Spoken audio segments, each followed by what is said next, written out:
Thank you, everyone. Why did I say that as stiffly as conceptually feasible? Fuck you, I guess. Hey, everybody.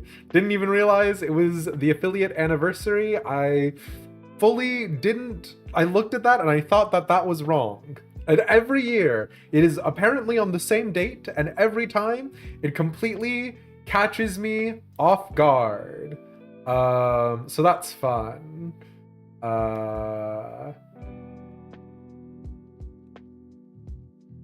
So, fun fact, it has been now we are on year 3 going into year 4. We have been doing this since 2021, and I have been doing it as my sole source of income since 2022. Back in those heady days when we all thought that the future was getting more certain in a positive way, and not that we were all going to suffer.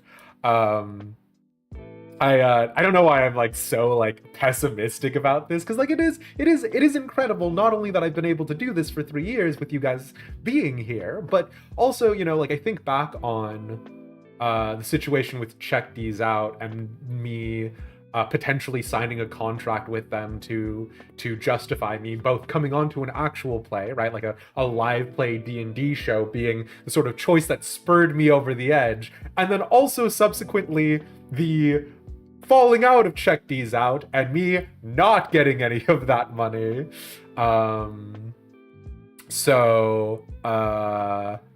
If anyone is still looking for a person to do Dungeons and Dragons, hello. Although I think my last hurrah for all of this is going to be probably something related to the Final Fantasy XIV TTRPG, which gives me all sorts of feelings. Sorry, listen, here's the thing. It's my affiliate anniversary, and so that means you guys all have to listen to me just talk about literally whatever. And for my next topic, this is why the United States federal government should get rid of the penny. But no, bits aside, I'm genuinely very happy to not only have you guys, but also, you know, to have been lucky enough to do this. And it means a lot. So thank you. As I've already mentioned, barring some really miraculous changes, we're going to be probably decreasing streams and content in general at the end of the year. I'm going to probably move it from full-time to part-time, but hey, it's been a hell of a ride, so thank you. In specifically the order of people appearing, Soju, imagine showing up 15 minutes early, couldn't be me. You know, I appreciate it, so. Mesphia, thank you. Pixie, thank you. Clary, thank you. Pixie, thank you for gifting that tier 1 sub to Sakura Senju. I don't think they're here, but if you are, be sure to say thank you. Because I remember we've got emotes. We've got things. We've got things and emotes. What the things are, I'll never tell. They're a secret. Top Hat, it's good to see you. Ender Friend, hey. Kitty Beans, hello. Wirebone, People's DM, good to see you as well. Yeah. The neon sign is dope. Fun fact, I have exactly played 1 Zelda game now. I have played 1 Zelda game. And this is not giving you any more information about that, but we'll see how I continue feeling about Zelda games. So, yeah.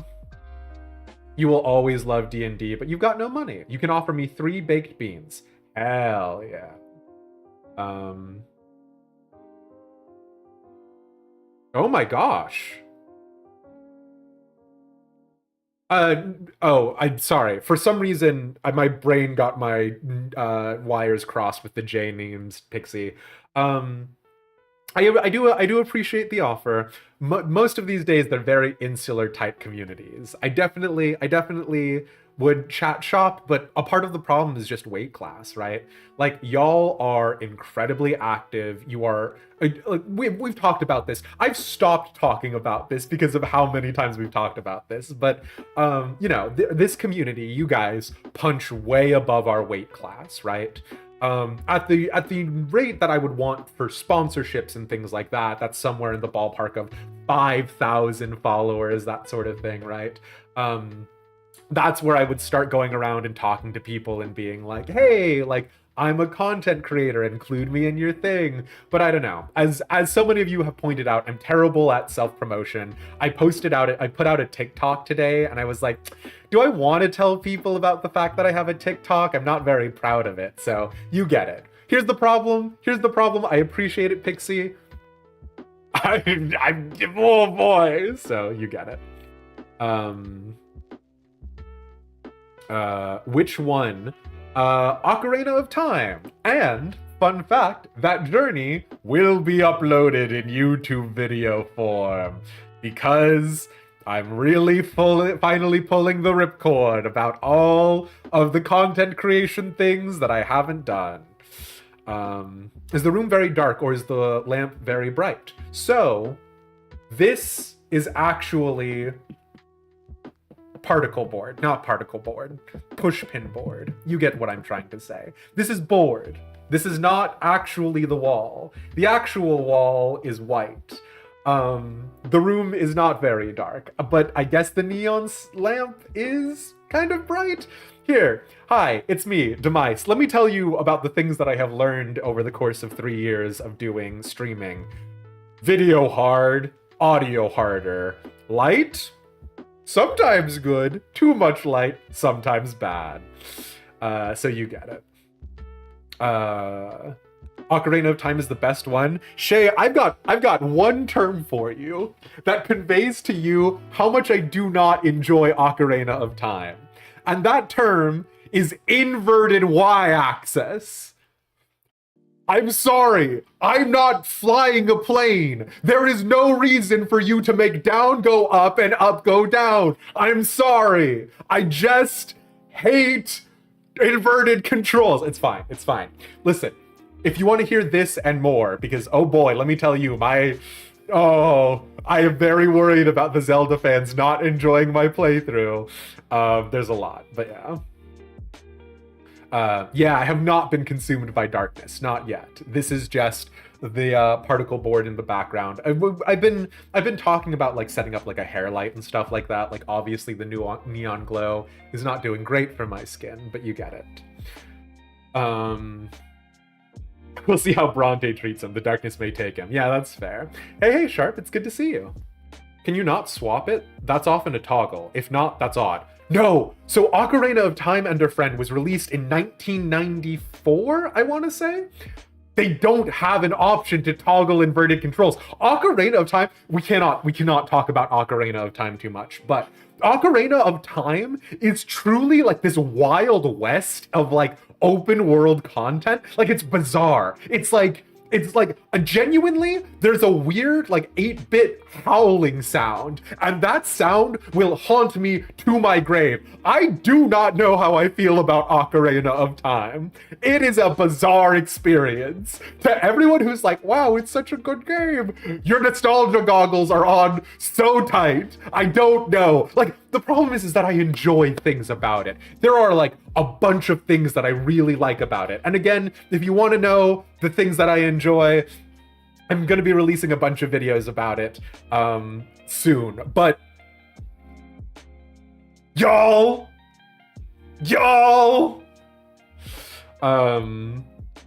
Twilight Princess's best Zelda game. Is that the one where you become a furry, where Link is a furry? That makes quite a bit more sense. Didn't realize it was quite that old. Yeah, freaking, I was thinking 1994. Oh, that's who I was. This is 10 years ago. 1994 is literally 30 years ago, lads. Twilight Princess. Is that Twilight Princess? Is that furry? Is that furry Link arc? So there you go.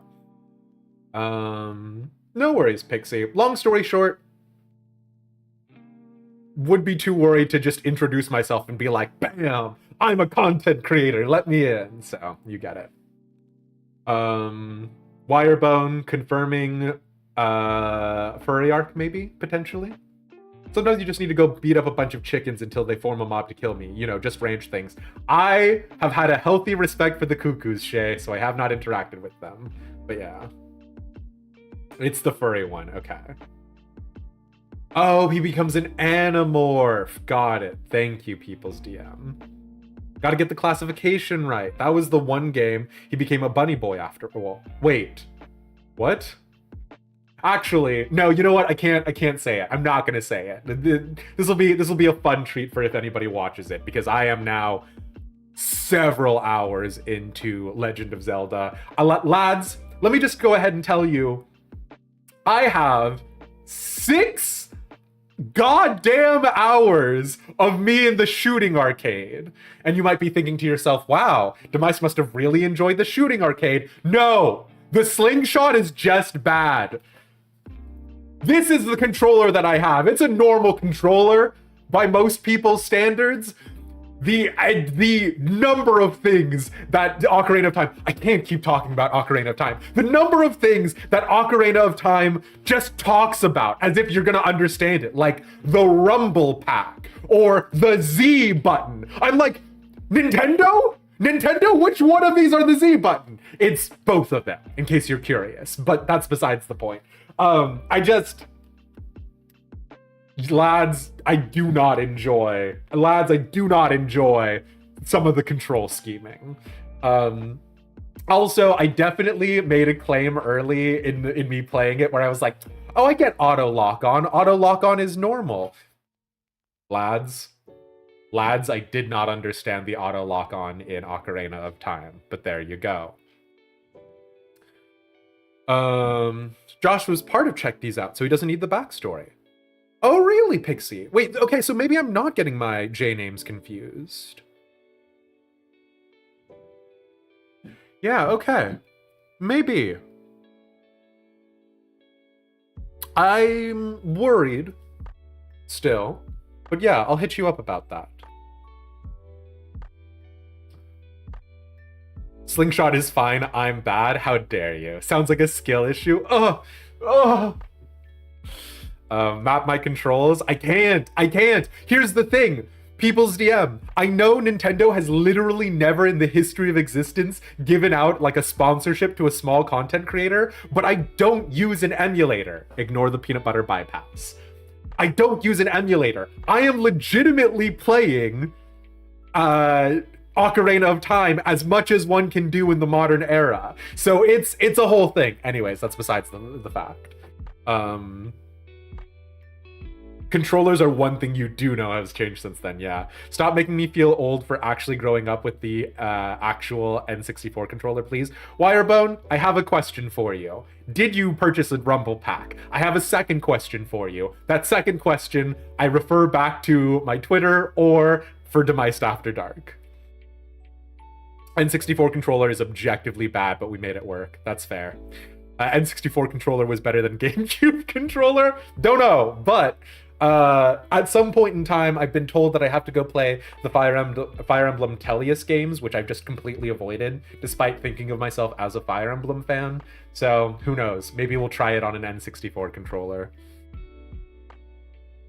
Watch the latest VOD and join the Discord. Sure, Pixie, hell yeah.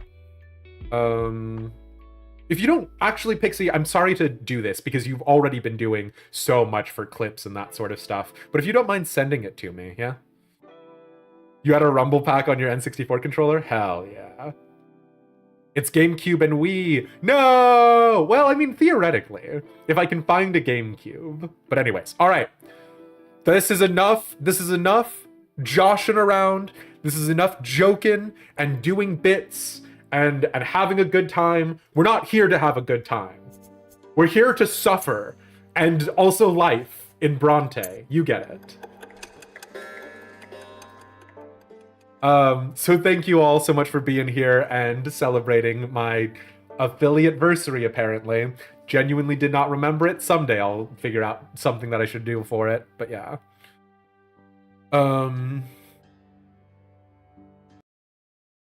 So let's rock and roll.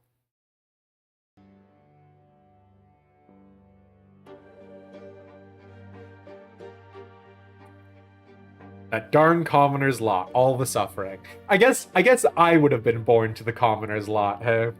So, there you go. So we had just gotten back to our hometown of Anazote. And then after getting to Anazote, we were about to reintegrate with our family. There is an occupation tab, and no, it's not an occupation like a profession, unfortunately. We are in the process of trying to re-enfranchise the Holy Order of the Inquisition in our home province of Magra / the city of Anazote. So here we are. You come back home after a short stroll through the city. After a short stroll through the city. As soon as you set foot in the house, you are greeted by Stefan, who invites you to have a talk in Father's office. When you enter the room, Father has a heap of letters in front of him and is signing them one after another. Son, Stefan and I must discuss an important matter with you. While you were in the capital, our family formally petitioned the overseer to grant us the nobility of the sword. We have 3 generations of noble blood already. We have the right to make our nobility hereditary. Your grandfather took the first steps towards the nobility of the sword as soon as Stefan was born. And now we are on the brink of becoming the Brantes. If Overseer Gaius Tempest and the nobles of the province deem us worthy, we will receive a hereditary title. All nobles of the Brante family will remain noble forever, as will their descendants. So there is actually something pretty interesting here, specifically with regards to, obviously I'm thinking about Ishgard, right? I'm thinking about De Durandairs, De Fortemps. It is notable, however, that not only that, in Ishgard, right, you are able to become knighted through a series of means, but one of the most guaranteed ones are through the point of slaying a dragon, right? So it's interesting because I've had this conversation with plenty of people about how being knighted in Ishgard does make you very minor nobility, but whether or not everyone is of the same opinion there. So there is something in this about petitioning the Holy See, or in this case, Overseer Gaius, to make it a hereditary title that is kind of juicy. So yeah. Gaius, was this his intention? Such devastation, Raven. It's good to see you. I'm here to suffer. You guys are here for a good time. Fair enough. The high houses, yeah. Local man tries to finish his paperwork before the ability to become noble gets axed. I mean...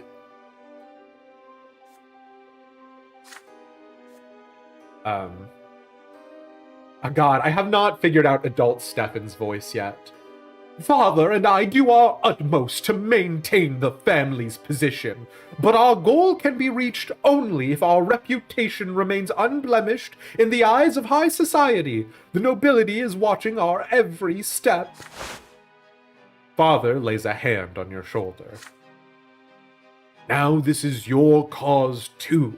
The future of our family depends on it. We need an estimable reputation and wealth. Everyone bearing the name of Brante affects it. Remember that with every action you take, Elish.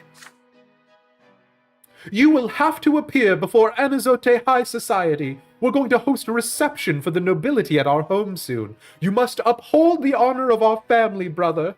You'll relate the news from Eterna to our guests and present yourself in a favorable light. This is the shit we are here for, though, right?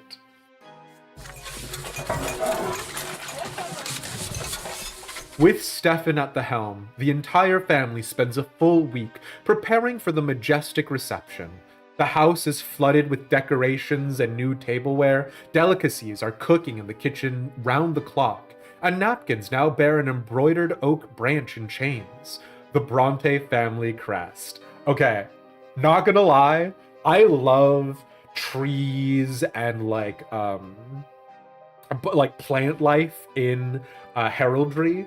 An oak branch covered in chains goes so hard.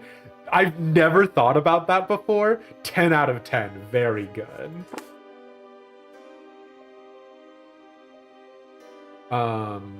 Gloria is the only one to neglect the common cause.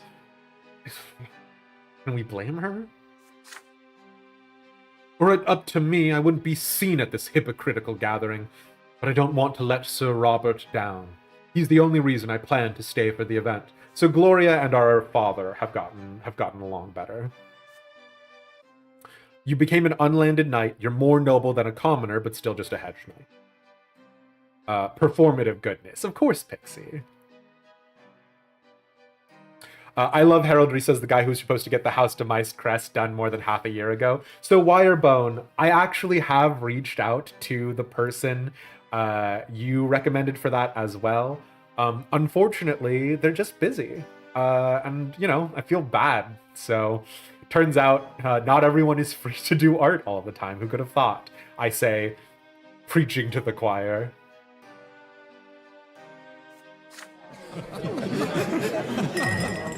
The evening of the reception has come. Dignified conversations and the clinking of glasses fill the house.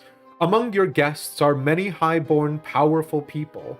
Your father and Stefan dance from guest to guest, making sure no one is overlooked. I will say, as much as I love a lot of like high fantasy works, the depictions of like going from nobles, like noble faction to noble faction and schmoozing, oh, the life. There is a board game called Deadly Dowagers that I think does a very perfect, like a very good job of this sort of game as well. Young Elish, how splendid to see you. So what was your time in the capital like? Augustine Elborn is our family friend and ally. You exchange pleasantries with a high-placed relative. Meanwhile, Gloria and Mother spend the evening on a settee by the wall without drawing any attention. Neither your father nor your elder brother introduce them to the noble guests. Okay. Still, one of the guests, a young nobleman of the sword named Jose El Pelletier, keeps staring at Gloria in fascination. Your sister averts her eyes, bemused. Oh boy. I don't know what kind of voice to give Goatee Man. Lady Gloria, you are the true gem of the evening. You look so marvelously daring. I haven't seen your like even in the capital. When you walk past Gloria, you hear her hurried whisper. Elish, please talk to me. This Sir El Pelletier keeps following me. I feel uneasy. What does he want from me? I'm just a lowly commoner. Come with me to the other side of the room, although I'll probably still stand out among all these refined nobles. Look, it's Durante the painter. I wonder what brought him so far from the capital. It would be fabulous if he could paint our family portrait. We should all be on canvas together. We're one big, happy family, after all. Wine glass in hand, you cast a look across the crowded room.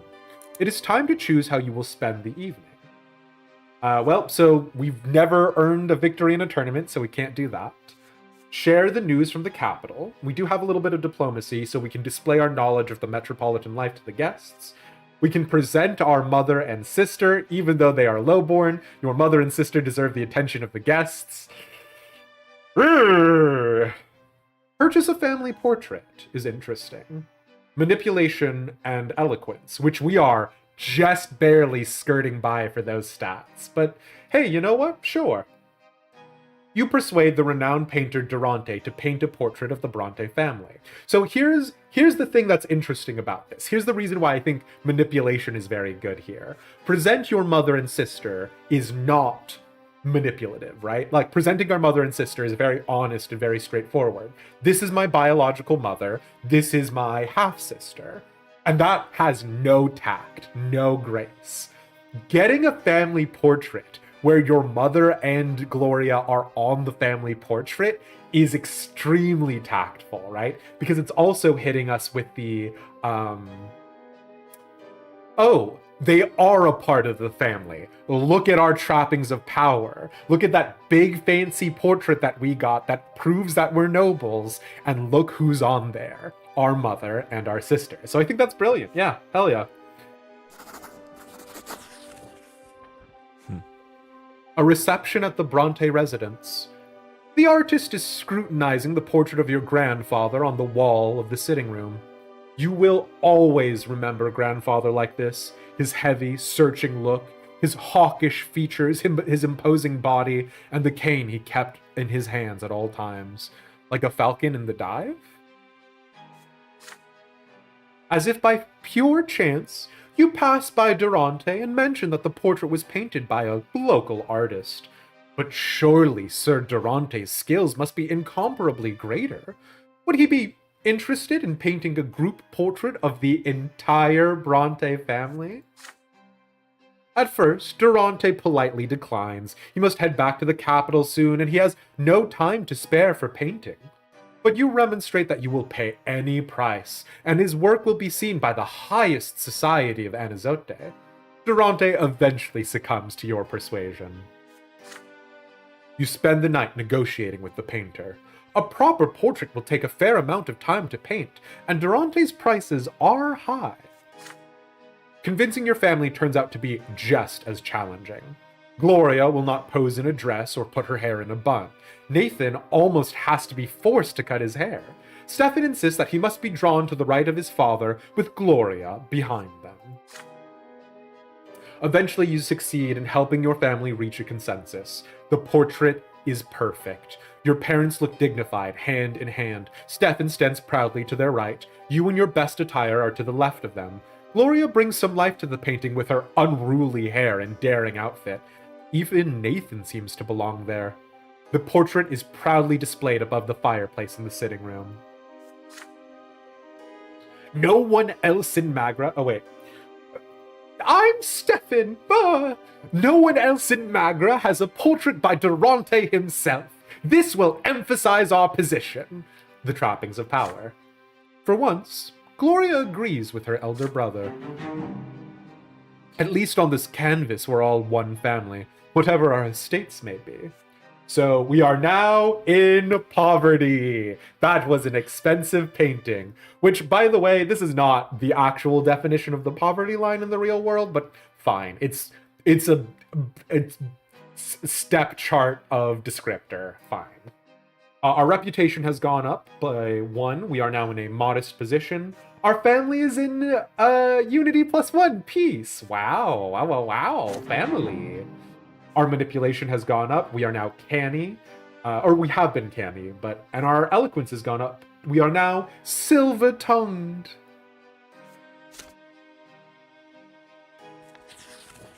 Exactly. People's DM points out impoverished nobles. You can still have a lot of money, but be poor.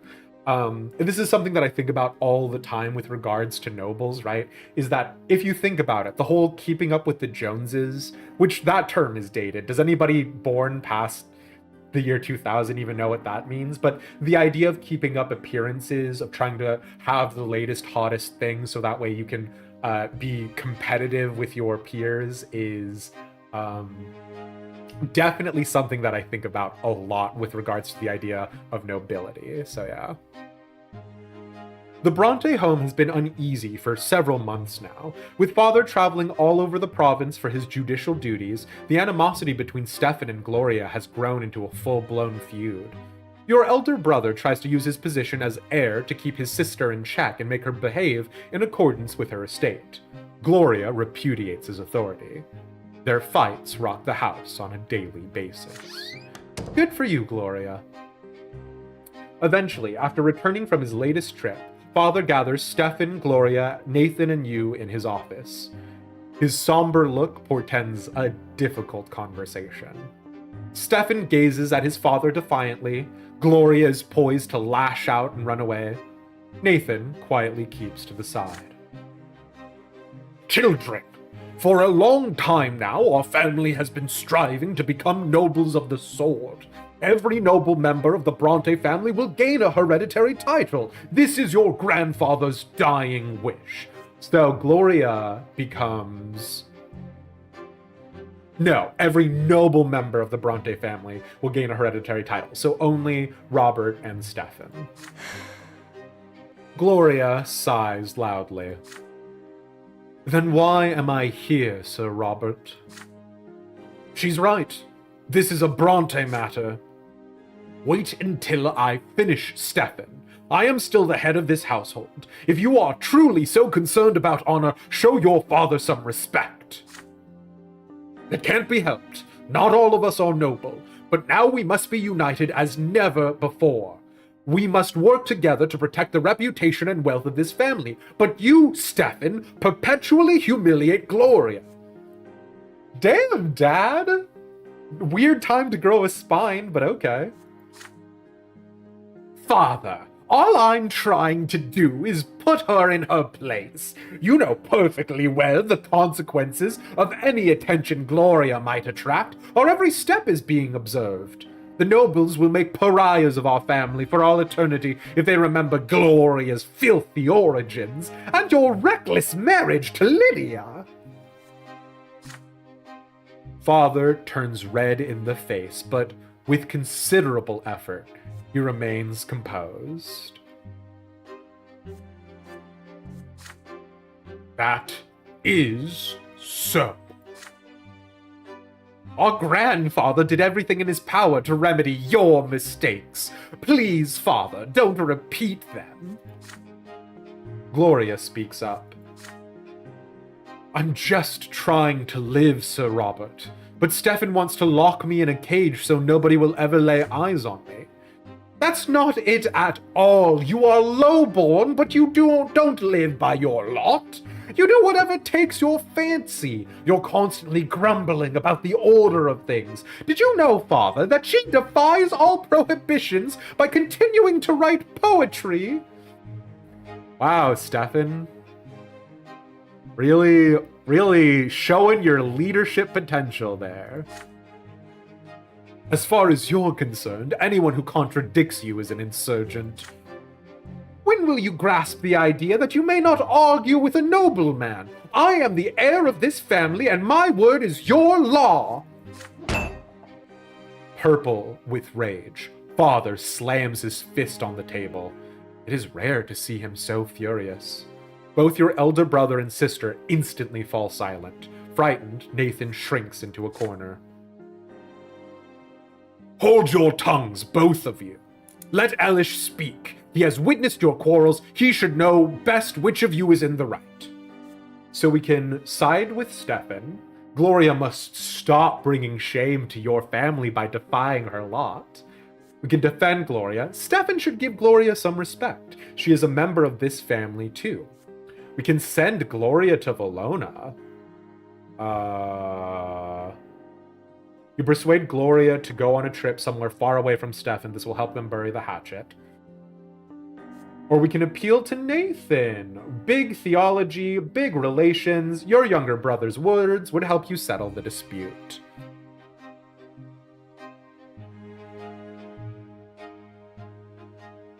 If it's an unlocked thing, we always choose the unlocked thing, right?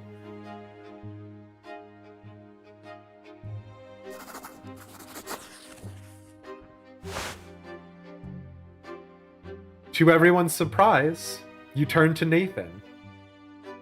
He meets your look with a quizzical gaze from under his unruly hair. You point out to Nathan that he has studied theology after all. What am I, chopped liver? According to the holy teachings, how should a brother and sister act? Nathan is embarrassed and replies reluctantly. Gloria refuses to accept her lot and live like a commoner. I understand her, but the gods will never understand nor forgive her. Nathan is transfigured. His face lights up and his voice is suddenly strong. Oh. You, Stefan, don't understand your lot completely either. Ruling does not mean being a tyrant. Ruling entails taking care of those beneath one's station. What? Are you trying to teach me how to live by my noble lot, you dimwit? You side with Nathan. The prophet Asatius himself interprets the noble lot as taking care of the other estates. So if Stefan uses his power to humiliate people who displease him, he's violating his lot. Wasn't he the one who spoke to you about the nobleman's duty to protect his family when you were searching for Gloria in the far corners of Anazote all those years ago? Speak, apostate, settle this quarrel. I mean, yeah, you know, Stefan, you're constantly talking to her surely brings attention to her, and her friend hits the nail directly on the head, yeah. Not reading that wire bone. Just not Stefan, he's too whiny. Listen, Shay. And exactly, people's DM, noblesse oblige. What is the point of chivalry? Stefan frowns in displeasure, but has no response. Next, you turn to Gloria. The low-born lot is suffering. Gloria must remember that. However unfairly Stefan may treat her, she ought to bear it with patience and humility. Your sister just purses her lips in response. We all have to live by our lots. No mistakes are allowed. Isn't that right, Elish? You peer into the eyes of your younger brother. They are filled with a strange sorrow. What is he trying to say? Enough! I can handle my lot myself! Stefan marches swiftly out of the room. Gloria follows him to the door. Hey, look, they're united in something. They both hate what me and Nathan had to say. I've heard it over and over again since I was a child. Suffering, patience, suffering, patience. So this is how I'll live, if it so pleases the noble Brantes.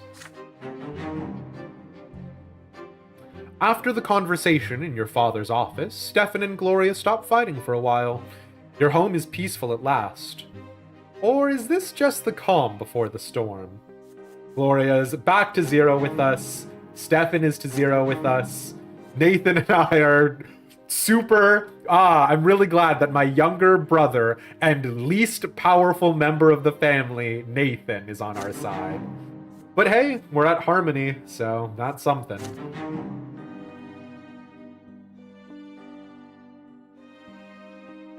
Our theology went up, because of course it did.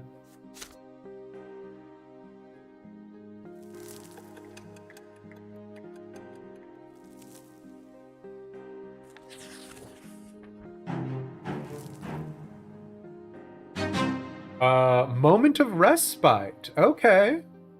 We're getting a special event, sure.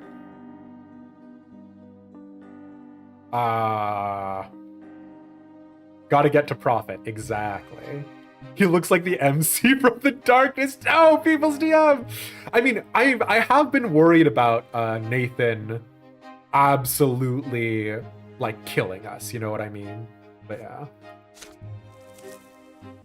I have been worried about him being the apostate.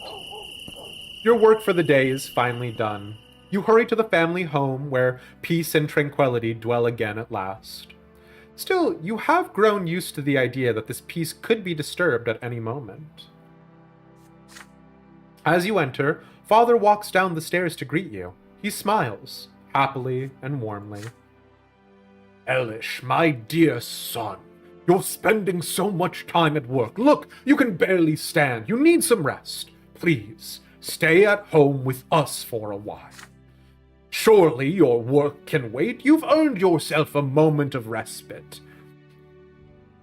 Oh god, what is it?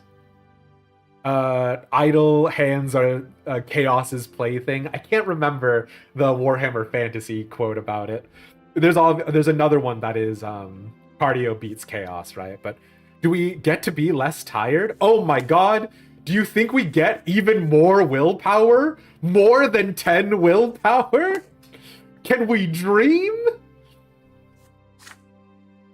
You consider his words for a moment and agree. Overjoyed, Father takes your hand and leads you into the sitting room. You spend several days resting in the family home, where your troubles are distant and your family is close. They tell you their news. You carefully share yours. You spend the evenings together on the porch, just like in the good old days, listening to Father's stories of your family's history, sharing laughter over memories of childhood. It is late now. Cicadas buzz quietly in the garden. The windows of the bedrooms glow with a warm light.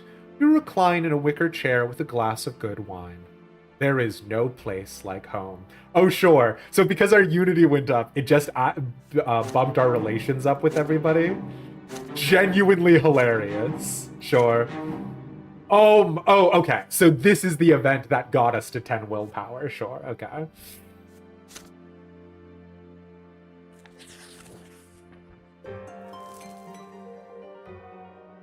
The year is 1139, the Archduke and the Overseer. Two powerful lords have been struggling for power in Magra for over 2 years now. The new overseer of the province, Gaius Tempest, cannot seem to rein in the obstinate spirit of Archduke Tarquinius Milanides. Unwilling to accept that he is no longer the overseer of Magra, the Archduke still stubbornly continues to assert his right to rule the province. Most of the Magran gentry, who swore allegiance to him generations ago, remain loyal to him even now. So, Gaius Tempest is not only a reformist and like a gentler person, he is also a filthy Archnean. I believe that the Archduke is also an Archnean, so we'll see, but yeah. At least we're not tired now, for the first time in our entire life. Gaius Tempest has publicly demanded that the Archduke recognize the Overseer's rule as legitimate. That's the best way to govern, when you publicly demand things. I'm the king, shouts the king, and of course, everyone then respects him for that. Oh my god.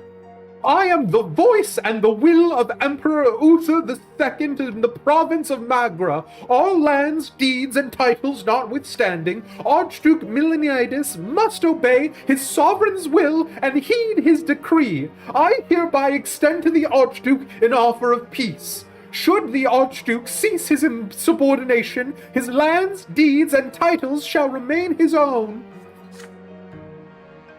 The Archduke's response to the Overseer was openly defiant.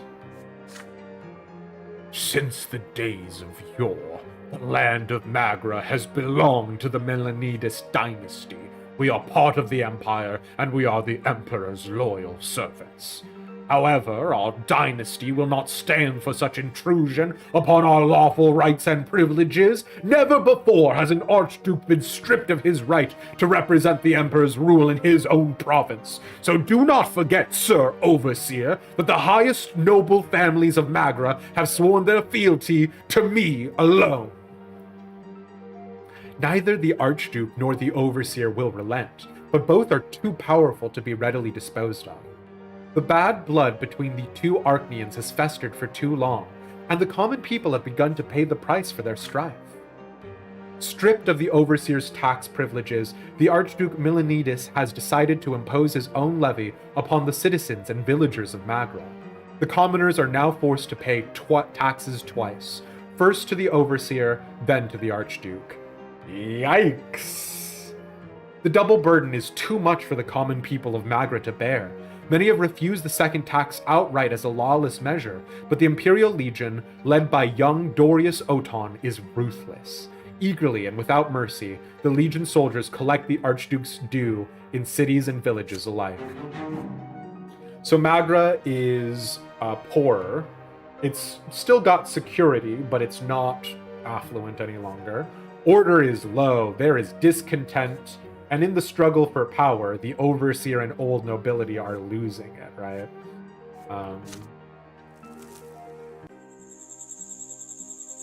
A gift for the family. This last year has been an ordeal for your family. The pains taken to be ennobled by the sword, the close attention to the city aristocracy, the squabbles between Stefan and Gloria. Tonight, your preoccupied father has gathered the entire family around a table in the backyard. The sun has almost set and there is a soft breeze, but instead of a meal in the open air, you are going to attend a family meeting. In the middle of the table, you see an open, gilded box. It is full of jewels. Interesting. What? Archduke Milanides himself has bestowed this gift upon us. It is a surprise indeed. I thought you all had a right to know. Father unfolds a letter lying beside the box. So this is the Archduke shoring up his power, right? Sir Robert Brante, I bestow this precious box upon you and your family as a symbol of the care with which I treat the people of my province. Pray accept this gift and remember with whom the loyalty of the true nobles of Magra lies. Archduke of Magra, Tarquinius of the Milanides. The family stares in amazement at the jewels sparkling in the last rays of sunshine. It's worth quite a fortune, but the Archduke is fully aware that I am on the side of Prefect Elborn and Overseer Gaius Tempest. Could he really expect our loyalty to be bought so brazenly?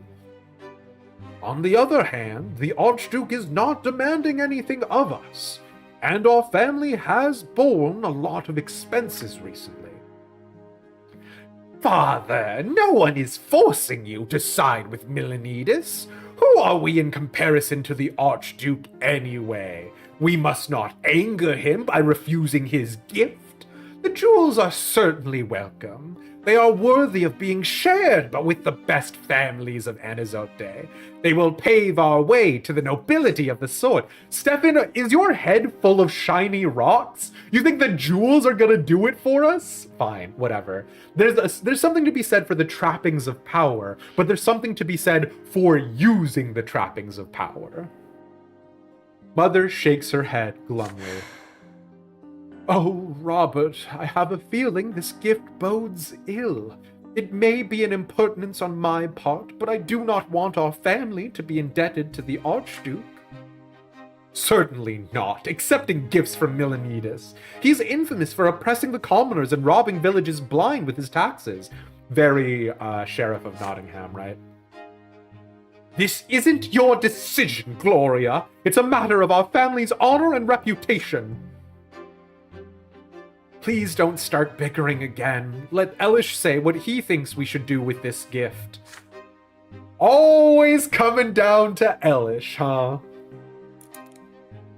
So we can give the jewels to prominent nobles as gifts. You accept the jewels from the Archduke. You and Stefan will give them away as gifts for the local nobility to gain their favor. You can decline the gift. We do have enough of a relationship with our father to convince him to send it back. Or we can sell the jewels. You accept the jewels from the Archduke in order to sell them for a good price.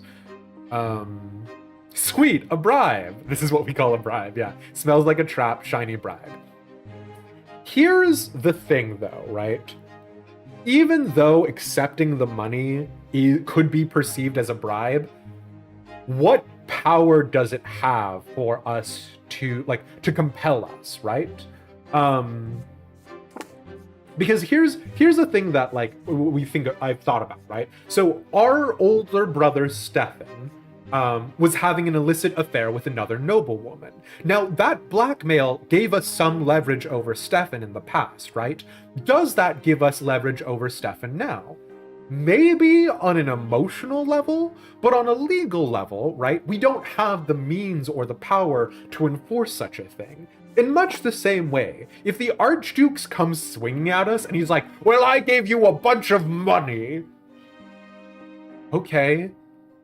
Did you give us the money for a contract? Did you give us the money for something? No, you just gave us the money because you wanted to do a show of good faith as the Archduke, because you're not going to put anything in there. Now, will we get our kneecaps broken in by the Archduke's men later? Maybe. But does that mean that the Archduke can do anything lawfully without declaring a rebellion? No, and this is exactly the sort of trying to skirt the line that people are going to do, right? So yeah. Sell the jewels. You do think your family running out of money may be a more pressing issue? Exactly, right? And the House of Brante is currently in poverty. Let's sell them. Although, you know my instinct is whenever something is unlocked, to do one of the unlocked ones, so. You speak. You insist that the Archduke's jewels should not be declined, but they must not be given away either.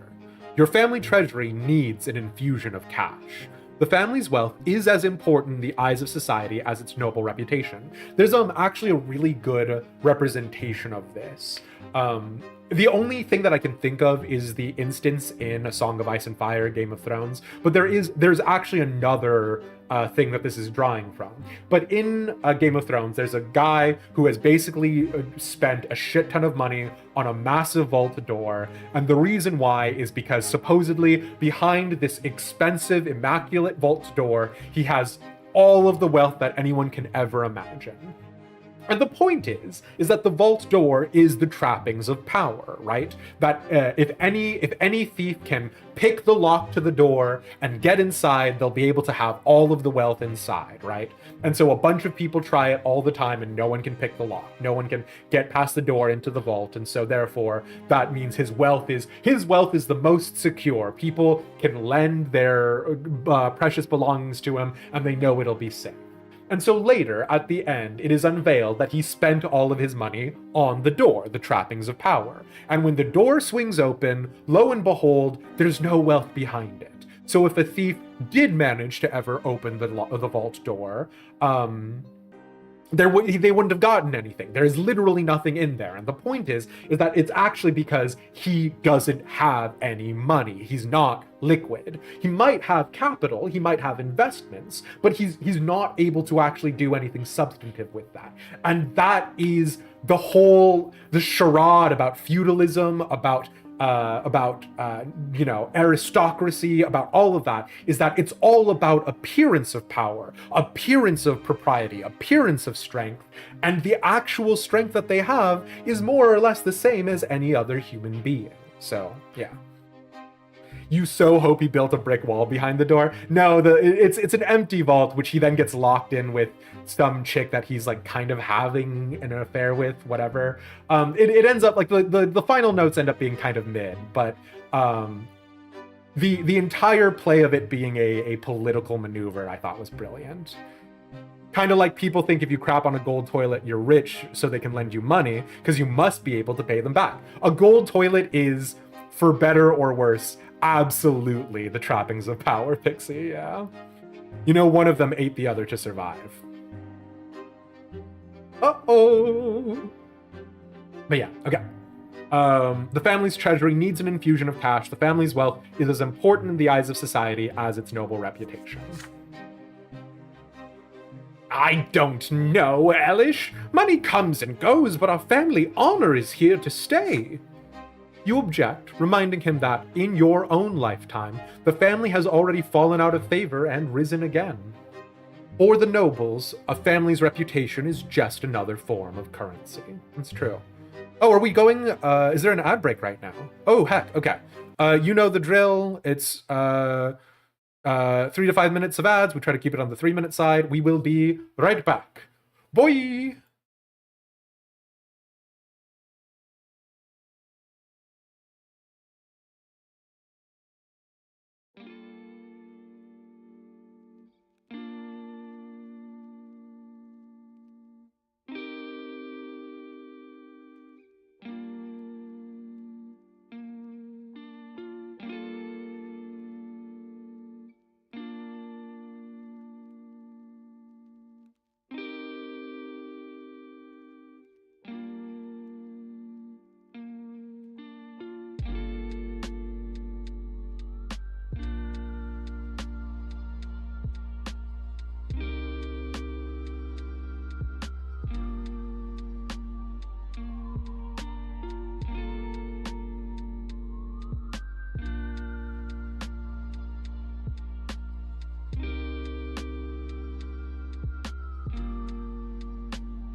One of the most amusing things about the YouTube simulcast, if I'm being a little bit of a cynic, is how many copyright claims every single one of my videos get by just truly the most nonsensical companies that you've ever heard of.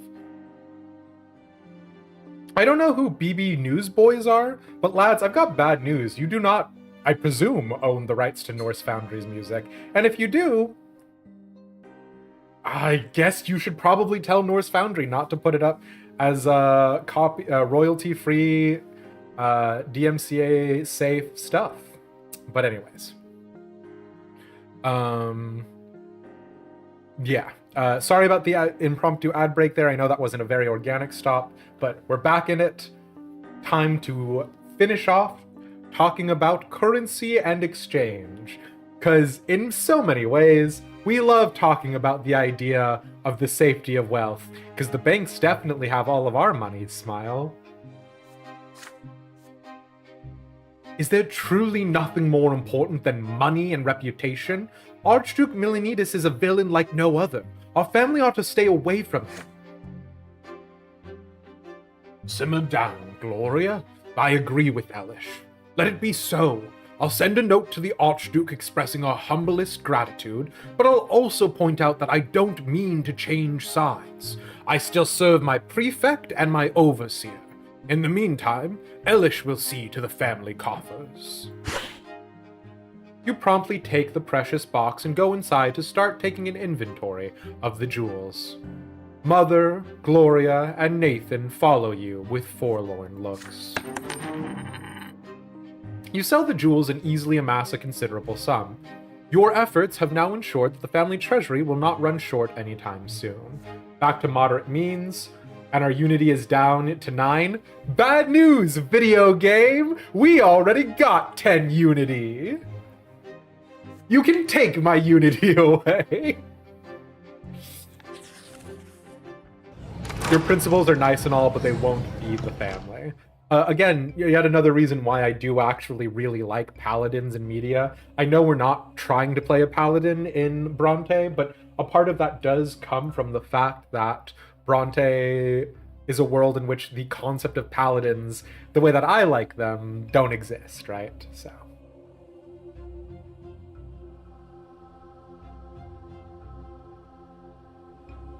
Another winter has come to Magra. It has almost been a year since your return home. The Order has gradually been gaining power and influence in Anazote. The Inquisition ward is no longer as deserted as it once was. It is now filled with the hushed voices of young Inquisitors and the heavy, echoing footfalls of the champions of faith. Oh, that's the 7-point unit from the Lannisters in A Song of Ice and Fire Miniatures wargame. If you get that reference, shame on you. You and Jean are only assigned cases of low importance. Inquisitor Ulrich has taken it upon himself to investigate all cases related to Patriarch Cassius personally. Rarely, if ever, does Ulrich ask the two of you for assistance, but today of all days, unexpectedly, he has requested a word with you. For the first time ever, you visit his cell, a spacious yet aesthetically furnished room. Ulrich is sitting on a plain-looking stool behind a humble desk when you enter. A lash hangs on the wall across from you. There is a disturbing air about it. Inquisitor Elish, there is a certain special case I'd like to entrust to you. There is a society that exists in Anazote. They study the culture of the La Tari, an ancient civilization that is long extinct. This is a society only for nobles. Most of its members are young and carefree. You come from a noble family. You know their manners and their etiquette, which is why you will be going there. By the will of the twins, the parents of one such carefree young nobleman have found a book in his possession. An odd book indeed, and they brought it here. He points at a book lying on the desk in front of him. The front of the metal-bound tome bears an engraving. Vedas of the Latari people, a translation by Master Newman, professor of the Imperial College. Upon his family's insistence, this noble, a young man by the name of Arnauld L. Rancour, paid us a visit. He claimed he had done nothing wrong and insisted that the Society's meetings are just like any other noble party. The only thing unusual about them is their theme. Sorry, I'm... Arnaud L. Rancour goes hard. Just jotting a note down for myself later.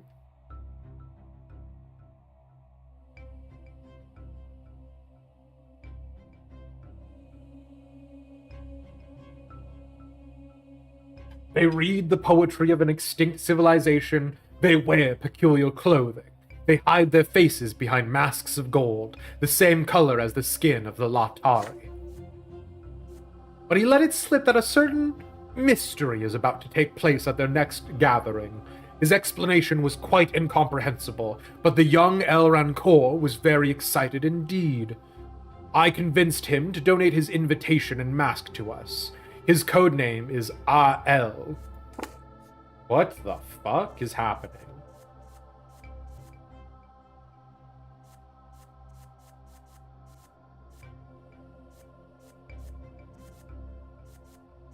What is this?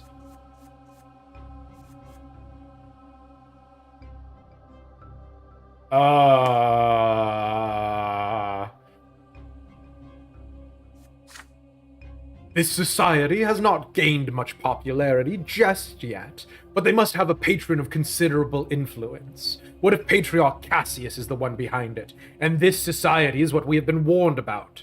One way or another, we must arrest the heretics and make Cassius pay for allowing such a sect to exist. Your mission is to find out what they're up to. You must act quickly before they learn that we have El Rancour. My squad of champions of faith will follow you. They will assist you in rounding up the apostates. You nod. At last, you finally have an important case to investigate.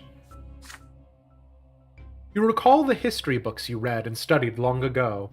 The Latari were an ancient civilization, an old civilization, an ancient race of magic wielders who worshipped false gods and even enjoyed a brief alliance with the Empire. Around 200 years ago, the Latari disappeared from the face of the world, just like all the other lesser civilizations. So we killed them. Father Ulrich presents you with a gilded mask. The Society's meeting place is a noble mansion on the outskirts of Anizote. As you ride a carriage to the Latari Society, you lean back on the cushions and close your eyes. What do you know of this dead civilization? The most important thing you can remember is that the Latari believed that true existence was the product of their own will. They thought the world around them was an illusion, a dream of their own making. Oh, so they believe in solipsism. You cannot help but wince at the thought. The world was created by the will of the twins, not the will of mortal creatures. No wonder they rid the world of the Latari. This is fully Inquisitor goes to meet the forces of chaos for the first time. You meet with a small squad of the Champions of Faith in an alley near the mansion. The squad is led by one Captain David Agaronim, a grizzled, muscled swordsman hailing from Arknea. His naturally grim face is made even more hideous by a number of battle scars. Is he single? Asking for a friend. Good evening, Inquisitor Brante. We'll be right nearby. Give us a sign and we'll come to your aid. The mansion is large, but inconspicuous. You see noble carriages in the courtyard. Many more than you had expected. The gatekeepers bow and open the gate as soon as they see you. It seems the mask is enough to convince them you belong inside. You are ushered into a dressing room of sorts. The change of clothes already awaits you inside. It is unlike any garment you have seen. A square of flowing, sparkling cloth, with clasps and cords to keep it in place. The servants help you into this bizarre garb. You cannot help but feel rather silly and uneasy dressed like this. But on the symbol of your chest behind the costume rests the symbol of the twins, filling you with strength. The champions of faith await nearby, ready to come to your aid. You can do this. Next, a large hall. The windows are covered in black cloth to keep prying eyes away. What seems at first to be a strange performance is playing out before your very eyes. You hear droning, unfamiliar music coming seemingly from nowhere. People fill the hall dressed in flowing robes and delicate gilded masks with narrow slits for eyes. The people stand and move unexpectedly close to one another, their hands on each other's shoulders as they talk. Ugh! Physical contact! The worst of all heresies! You approach one of the groups, hoping to overhear the subject of their conversation, and almost recoil when several arms reach out at once, attempting to grasp you tenderly by the shoulder. Oh my god, it's a Slanesh cult. Steeling yourself, you put a hand on another person's forearm. You do not remember the last time you allowed yourself to touch another human being! What is this? It's fine. The masked people seem friendly and genial. No one seems surprised by your insecurity. They continue their conversations as they accept you into their circle. Their conversations are also quite out of the ordinary. You hear unfamiliar names that could belong to legendary heroes of the Latari or people here who have taken them as secret identities. You hear references to books you do not know and the emotions these people felt while reading them. You listen as though in a dream. You hear several voices singing in a distant corner of the room. There are no lyrics to the song. Each voice maintains its own note. Together, they form a tender, softly aching melody. They call themselves pentatonics. The circle of people next to yours begins to move in a strange, slow dance.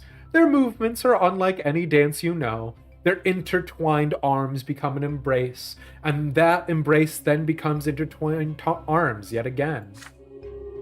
You see golden faces moving all around, and you suddenly realize with perfect clarity that you are a part of this dance too. You are one of them, one with them. You are more than you have ever been before. It is so alluring. It is true greatness. It is power. Limitless, endless power. Your back is perfectly straight now, your head held high, as though you have actually glimpsed another world through other eyes during the short time you have spent here. What other eyes? The eyes of a noble? The eyes of the Latari? The entire world is but the dream of the Latari. The symbol of the faith grows very warm beneath your clothing. It clears your mind and helps you break free from the illusion. You are here for a purpose. Without a sound, you mouth a prayer. The younger, defender of the world, aid me so I may serve thee further. Bring order back into my soul. The elder, the spirit of truth and love, aid me so I may bear thy word further. Fill my mind with purpose. You hear whispers of admiration all around you. An Archnean woman of below average height, clad in a long cloak and a silver mask, descends the stairs into the hall. "Oh, Lady Octavia has something truly special for tonight," says a voice next to you. And there she is, this secret patron of the Latari Society. Oh my god, we stole her handkerchief that one time. Archduchess Octavia Milanidis, the Archduke's own daughter, heiress to the province of Magra. She smiles at everyone gathered here, her pitch-black eyes surveying the hall. The Latari were a great civilization with a wondrous and beautiful culture. Their disappearance from the world is an immense tragedy. Thank you all for coming. We have been united by a shared aspiration to understand the culture of the Latari. We have learned so much already, but the mystery of the circle of Latari remains inaccessible to us. Today, some of you shall aid me as we can investigate this mystery. Please close your eyes and listen. The time is coming when what must be said must be said. When the thought becomes the word, when the word becomes the world, Thus spake the Latari. And at this hour we have come together to form this circle, to make our thoughts reality. The Latari made us with the word, and with ourselves we shall make the world. Thus spake the Latari. There is a very fun world where the Ishgardian dragon heretics fall into a hedonic cult. Because I have not thought about that, really. Because we don't know much about the dragon cults that exist around the surrounding areas of Coerthis. But there is actually something very fun in here, right? Only that which is unchanging exists. Only that which is real is eternal. Motion is death. All that changes is an illusion that makes naught of aught. Thus spake the Latari. Only one thing in this world is unchanging, the Latari. The Latari is the world, for it is all that is real. Thus spake the Latari. There's something vaguely hypnotic about this. Something vaguely like, okay, are the twins the Latari or whatever? Sure. As she speaks, Octavia moves elegantly through the crowded hall. Her words enchant and mesmerize. The people in the hall are swaying, seemingly entranced. Very sort of hypnotherapy core. Octavia stops and whispers something to several chosen members. They walk away, deeper into the mansion. Octavia approaches you as well. This close, you can smell her perfume. Come with us too, A.L. The long hallway ends in a dark room. Octavia is the last to enter. Enter the circle, O chosen ones, and join hands. Direct your thoughts and feelings towards the circle's center, towards me. Become one with me. Become one inside the circle. Become Latari. One of the people in the circle begins a droning melody. Others join in the song. Candles burn. There are strange ritualistic symbols inscribed on the floor. You look at them closely. They depict colorful, intertwined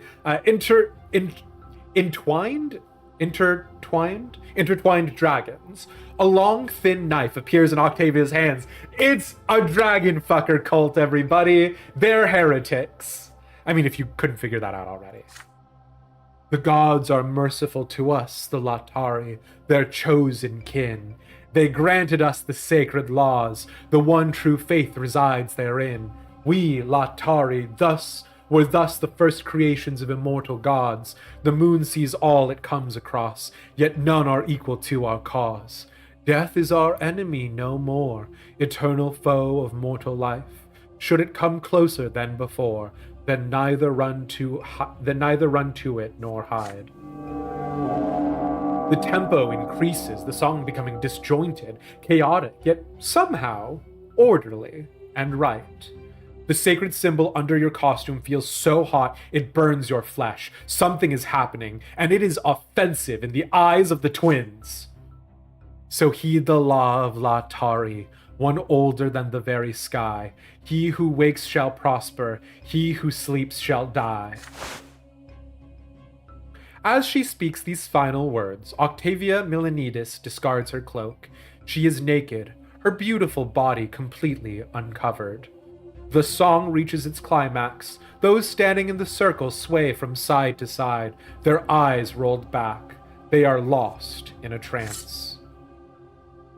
Octavia holds the knife to her wrist. She pierces the skin, then makes a long cut along her arm. Bluish blood begins to trickle down her fingers and onto the floor. Octavia raises the knife above her other wrist. A moment more and the ritual will reach its culmination. Should you intervene, become a part of the circle. Absolutely not. You remain in the circle of Latari, hoping to behold a new facet of creation. We do not do that. Preach to them. The leader of the circle, Octavia Milanidis, must be guided back to her lot. You will help her return to the true faith along with her followers, or arrest the apostates. You rush out of the circle of Latari and call for the champions of faith. Hilariously, we are just reaching that eloquence threshold, right? Sure, fine. Let's see what happens. If we die, we die. You know it. She's about to become a demonette, isn't she? Just arrest them. I mean, arresting them is not unfair, yeah.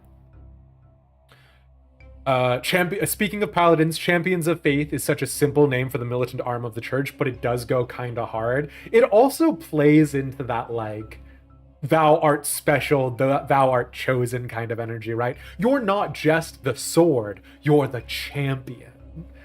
The twin-tailed comet fills you with determination, Sir Inquisitor. And I can't think of anything else. Summon the Elector Counts. Keep the little man down. I don't know if I can keep him down in this situation. Truly the return of heretical hand-holding, yeah.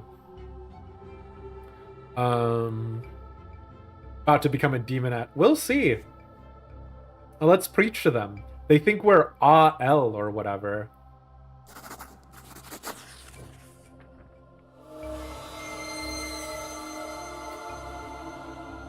Oh my god. Okay, shit. Actual magic, why not? You clutch at a thin silver slab with a prayer to the elder etched into the metal. Twins, grant me the power of healing. You break free of the circle and step towards Octavia Milenitis, white light emanating from your hands. Bizarre that I'm using a healing spell here, but sure. As the slab dissolves in a silvery glow, the wounds on Octavia's body flash white. Slowly, they begin to knit. The song stops and dies. People are startled as though awakened from a dream. They look at you in confusion. Astonished, Octavia is at a loss for words. Yeah, because I just did a miracle, which is magic by any other name, right? El? What the... You stand up straight, casting a glance around the room and the people in it. This pointing hand, nice. You feel no hatred for them, only compassion for these children lost in the dark. They must be guided back to the light. It is by the will of the twins they came into this world, and it is by their will they remain here. There is no other truth but their love and their law. No false god shall hold sway over a true servant of the twins, and no false god shall hold sway over the true gods. And here it is, the proof of their will, their love, and their law. You point at Octavia Milenitis' arm, already fully healed without so much as a scar. Behold, the twins have healed her wounds and given her back her life, even after she turned her back on them. Somewhere out there, there is a mage in a tower who's like enchanting another silver slab. You know what I mean? The Latari are gone from this world. Those who reject the twins have no place here. There shall be no gods in this world or the next, but the elder and the younger. The Latari are dead. Their culture is dead. Their false faith is dead. Those who imitate races that no longer exist will only follow them into oblivion. And those who reject the twins and their law and their love, you say, shall face eternal torment at the foot of the pillar. The nobles must live by the lot they were given, guided by their traditions of old and the blood tide of ancestry. Octavia Milenitis is an Archnean. Hers will always be a noble lot, you say, no matter what she tries. Silence. You hear only the crackling of the candles. Octavia Milenitis lets the knife fall from her hands. She throws the cloak over her shoulders. Leave, all of you. This event is over. Inquisitor, would you mind if we talk in private? You hear desperation in her voice. She's about to rat on her fellows. You nod. The two of you are left alone. Octavia tries her best to maintain an air of composure, yet she is clearly dismayed. Tell me, Father, if the twins are law and love, then why is their law so harsh? Why does it have no place for kindness or warmth? Girly pop? I cannot bear to live by my lot. The noble traditions leave me no freedom, no air to breathe. I am suffering, but the twins' laws denies me the very right to suffer. What should I do? Oh, weird. Weird. Okay. The twins' laws denies me the right to suffer. Suffering is the providence of the commoners. What a bizarre... There's something in here, actually. That's... Wow, that's actually a lot. Wow. I gotta come back to this, actually. The lot of suffering denied to nobles. Interesting. You see a plea in the depths of Octavia's pitch-black eyes. She has lost her way. She has questions, and it falls upon you to answer them. Such is your lot. You tell her that the love of the twins is like our parents' love for us. They raise us and punish us. They warn us of mistakes and guide us to the right path, for they know much more than we do. Rebelling against the will and law of the twins is also like defying the will of our fathers and the guidance of our mothers. Excuse me.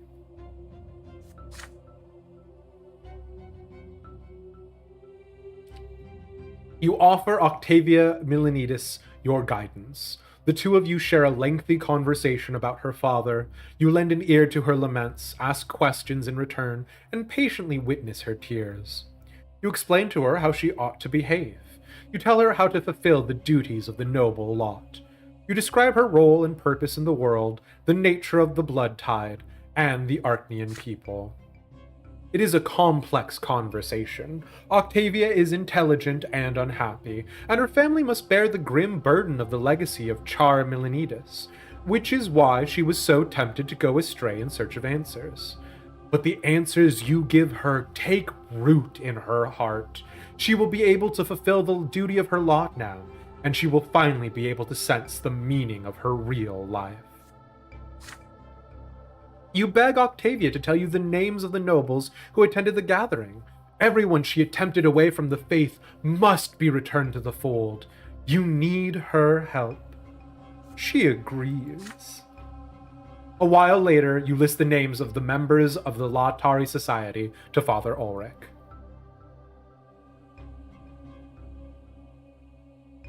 Yeah, Pixie, exactly that. Exactly on that point, right? And we've talked about this before, right? I'm not a moral relativist. I do not believe that morality is relative, but I do believe that pain and suffering can very much be relative. The kind of pain and suffering that you would ask an adult person to suffer is not the same pain and suffering that you would ask like a child to suffer, or somebody who's already gone through a large amount of pain. There's concepts of pain thresholds and individual ability. It's hard, right? Because the bottom line is that obviously there is a desire for equity, but that's not always practical or moral to do. So, You've done well, I must admit. You've showed everyone the greatness of the twins, offered counsel to a lost soul. I'm confident Archduke Milanides will have many questions for Patriarch Cassius now. As for the rest of them, I will guide them back to the faith myself. One by one, many noble dynasties in the city succumbed to Ulrich's pressure and confessed to acts contrary to the faith. But the ritual was prevented. This is the only thing that saves them from ultimate punishment for the crime of apostasy. The Latari Society quickly becomes the talk of the entire city. How could this have happened in Magra, of all places? Many turn to Patriarch Cassius for answers. For the first time in a long while, he has none. Several days later, you receive a letter from none other than Archduke Milanides. Inquisitor Elvish, I am truly grateful for what you have done. Your guidance has helped my daughter find a path towards accepting herself, her place in the world, and her destiny. Your father must be very proud of you. The Brante family will win glory for ages to come. The Archduke is right. Father is overjoyed when he greets you at home. Through your actions, you have earned the Archduke's personal attention and gratitude. This marks the end of your first year back in Anazote. Dang, okay. We have the Archduke grateful to us. Hachi machi. Inquisition in power. Hooray, we didn't shame the family. Tolerance of faiths. Our family's wealth has gone up. He's given us more money. Our family's reputation has gone up. My willpower has gone down. I am very tired.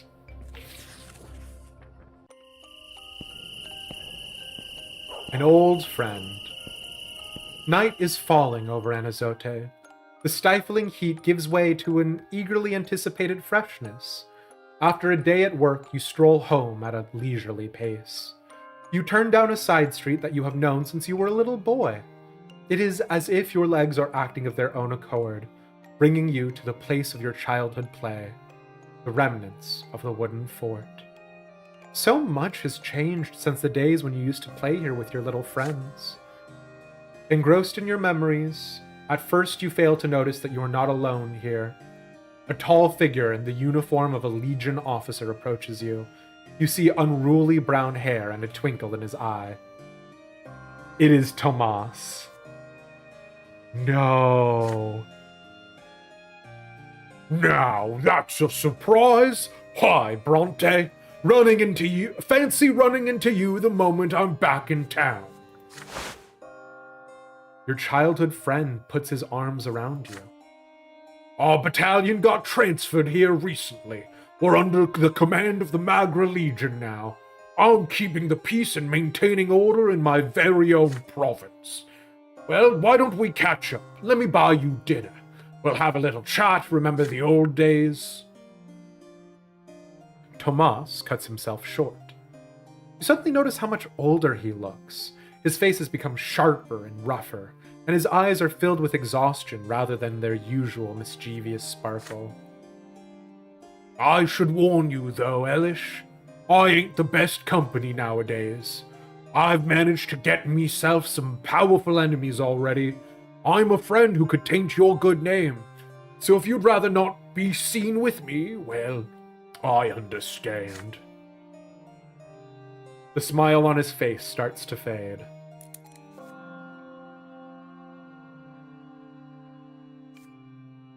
Have dinner with Tomas. You aren't about to miss a chance to spend some time with your old friend, no matter what kind of danger he's in. Walk away. You and Tomas parted ways long ago. His fate is no longer linked to yours.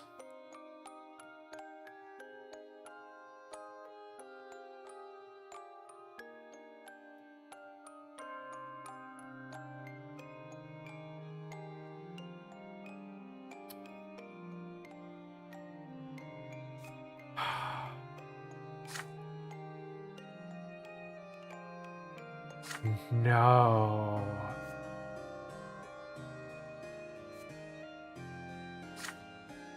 No, Thomas. Thomas! No! We have such middling reputation. Thomas, please.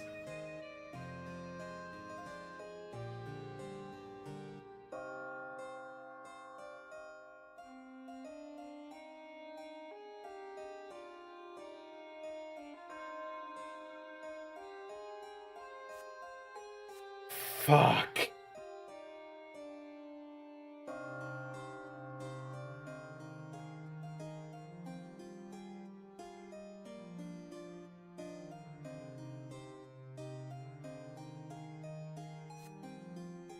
Thomas Oomphy. Oh man. We didn't take his promise rings. We did not get engaged to Thomas. Besides the friendship, what are we losing if we walk away? What is our relationship with Thomas? We remained friends, and he's indifferent to us. Sophia hates us.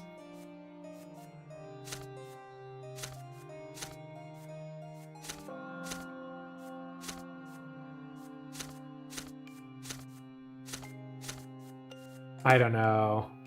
I don't know, lads. Here's the problem. Here's the problem is that Elish would be able to do this easy. Elish would be able to walk away, no sweat off his ass. If someone came up to Elish and said, I am in a bad way, my street cred is bad, my reputation among the nobility is bad, everything about me in terms of social interaction is anathema to your position as a noble, Elish would just leave. But Elish is a nobleman. And this Elish Demise, the Ishgardian noble, this Elish isn't a nobleman. He's a priest. Maybe we could guide Tomas back? Like into the fold if Tomas has gone astray?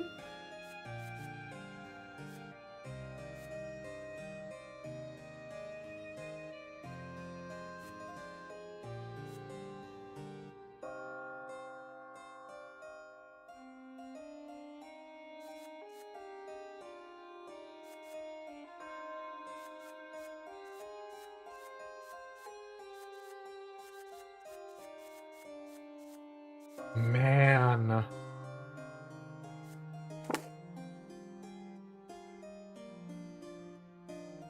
You'll never see Sophia again. Yeah, right. I'm sure. I'm sure she never comes back up. Does this Elish value his friendship over his family status, or would he defend his family's honor to see them ennobled by the sword?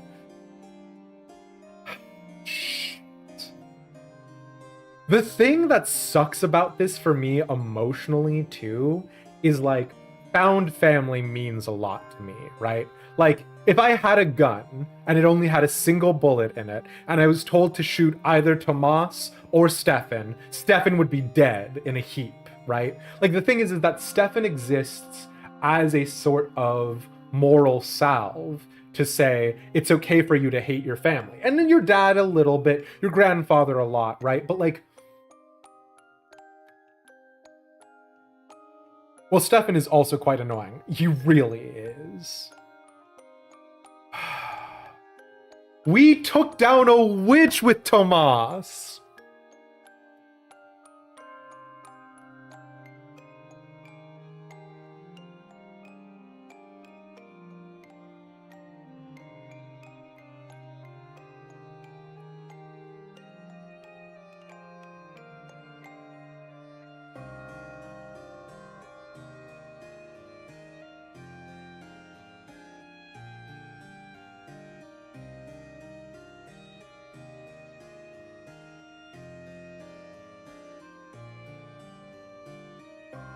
What's so funny about this too is the design choice to put this after our Inquisition of the Latari ritual, right? Like we just saved Octavia or whatever, right? Like we got them out of there. And so like that's the thing, right? Is that like whether or not the twins are real, whether or not the palpable influence of order is what the church says it is, the idea that this is just a friend. It's just a friend of yours. This isn't doing a blood ritual in a circle. It's your friend, Tomas.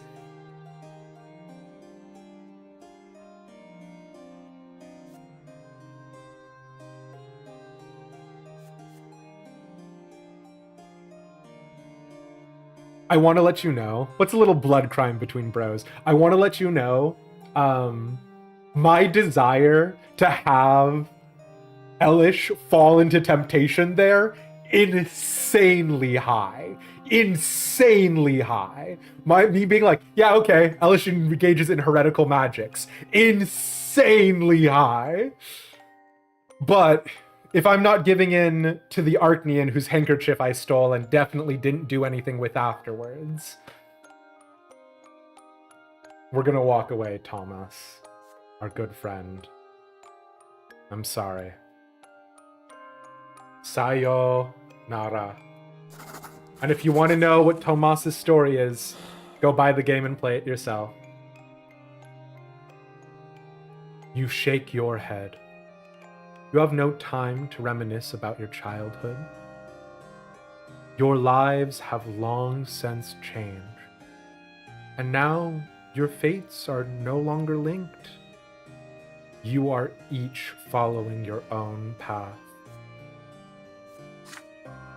Tomas nods with a sigh. His voice loses the boyish ring it had, becoming heavy and deep. You were right back then, in Eterna. Still, I'm happy our paths have crossed again, if only by chance. Take care, Brante. Tomas stays by the ruins of the fort, a lonely figure lost in thoughts unknown to you. You walk away without a backwards glance. So a relationship with Tomas goes down. Oh, and that's the only stat. Yeah, if that's the only stat, I do feel like we've chosen the right thing.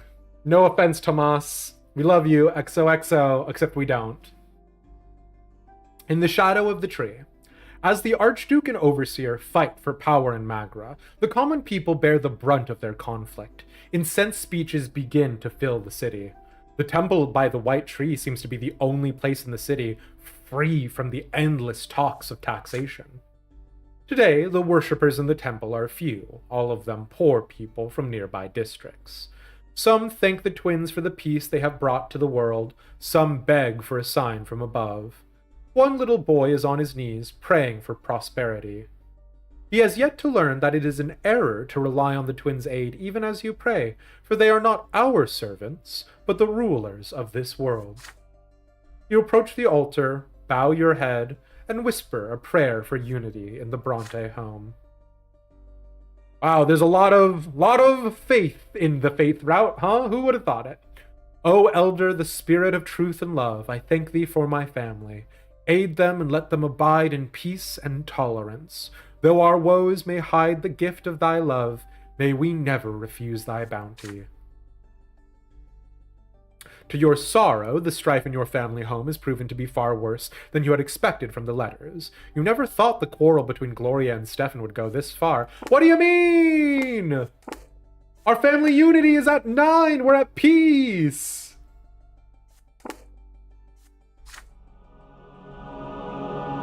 The temple gradually fills with people as noon approaches.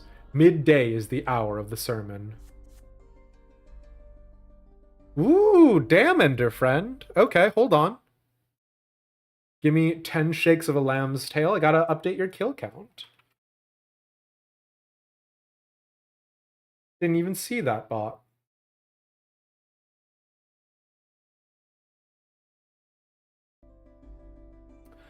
This Elish has no willpower and no fun. What can I say?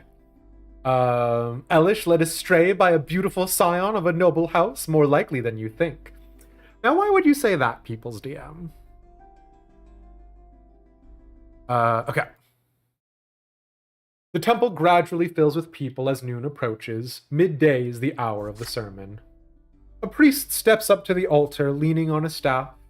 The trim of his white cassock is embroidered with gold, so he's a part of the new faith. He bears a book at his side entitled Lives of the Twins. It is rarely quoted even among religious scholars. Most of the faithful rely on the teachings of Isatius. You recognize this man from the Sacred Conclave. Abbot Leonard. That's not what it is.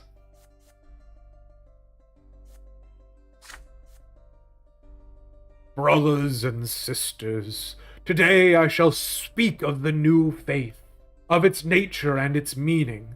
Many among you already know it in your hearts, but now I seek to find the words to help you understand it with your minds. For our hearts and minds alike forever seek the path to the twins. We have all known the doctrines of the old belief and the teachings of Isatius since childhood. Prophet Isatius, who lived more than 1,000 years ago, wrote that the twins granted us all 3 lots to govern us. The 3 lots there are: 1, The 3 lots there are one for each estate of the empire, nobles, commoners, and priests. And so for more than 1,000 years, we have lived by these lots and by the teachings of Isatius. For it is said that, as you follow your lot, you are brought closer to the twins. And after the true death that awaits us all at the end of that path, we shall be brought to the peak of the shining pillar. But now I implore you to look at the blessed Archnean Empire. What was it like during the time of Isatius? And what is it like now? Nowadays, no commoner may live by the sweat of his brow alone. In his home and in his trade, even a commoner must lead and rule. And what of nobles? Their lot commands them to fight. But where will they fight, if the blessed Archnean Empire now extends from sea to shining sea, when all her enemies are gone? The lots of Isatius were once our path to the twins, but now they have become our shackles. Can you ever reach the peak if you walk a path that is impossible? The law that Isatius gave cannot say. The law that Isatius gave cannot say. The old belief has no more answers for us, only questions. I have been a priest for over 30 years, and every day I have considered this question and found no answers. That is, until our mentor Fotis appeared. Fotis said, "He who breaks beneath the burden of his lot shall be guilty of the worst sin of all, the sin of rejecting the twins. Is this how we are to reach the peak of the pillar? Is this what the twins want from us?" And Fotis said, "If the empire in which we live has changed over time, should not the faith change along with it?" And the new faith says, "Do not confuse your worldly life and the estate into which you were born with your spiritual life, where each of us must find the twins on his own.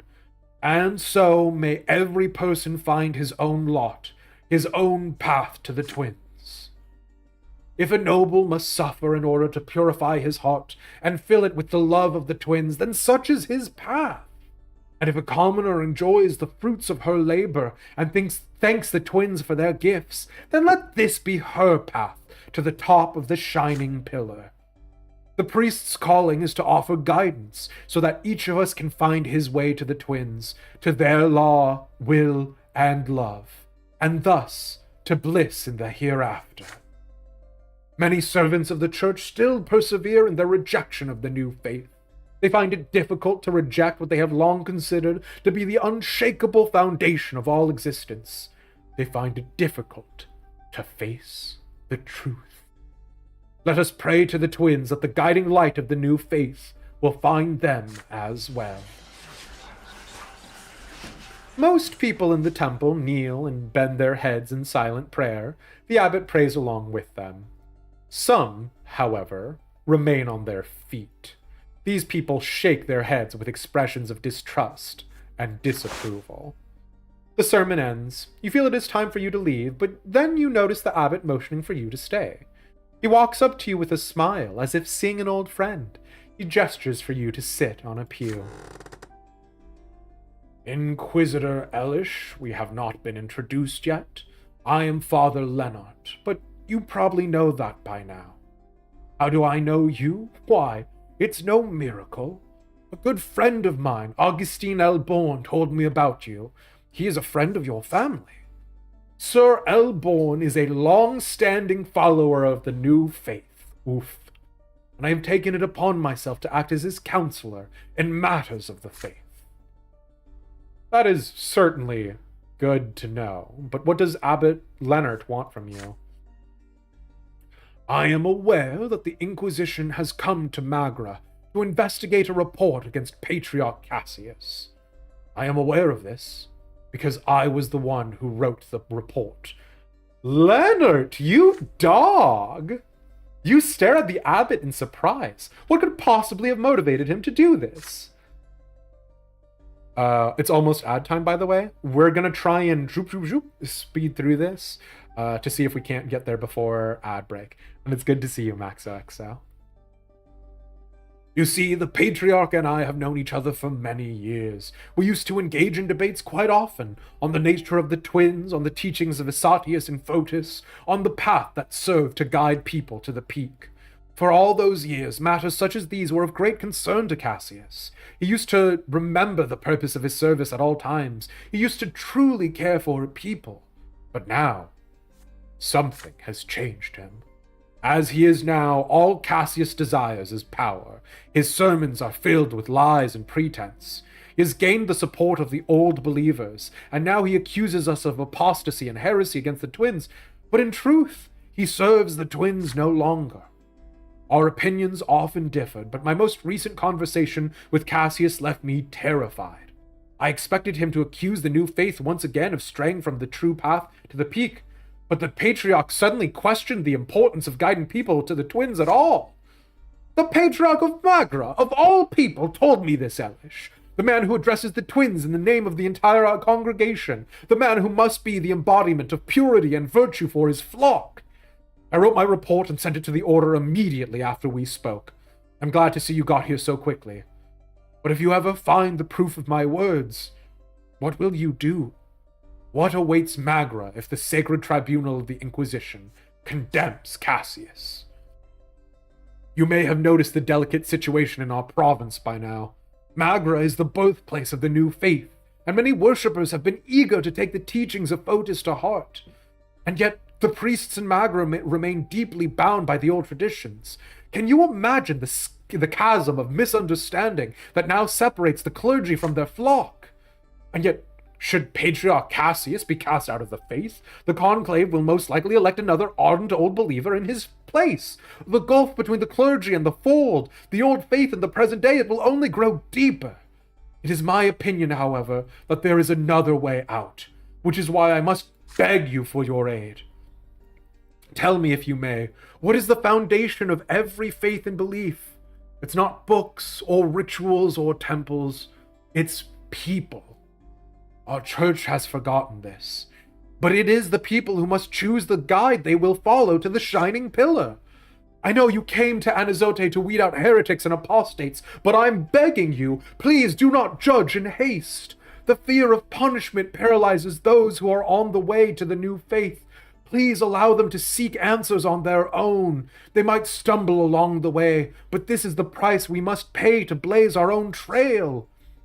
And when all is said and done, the new faith will be our salvation, for Magra, for the Empire, and for every person who lives within. We can help Father Lennart. You agree to help the new believers. We can refuse Father Lennart. You state that you will only serve the interests of the Inquisition. You can point out the flaws of the new faith. Which, unfortunately, we got here right at the time of ads running. You know the score, anywhere between 3 to 5 minutes. We try to keep it on the 3-minute side. We will be right back. See you soon.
sorry for that longer than usual ad break. I had to use the restroom.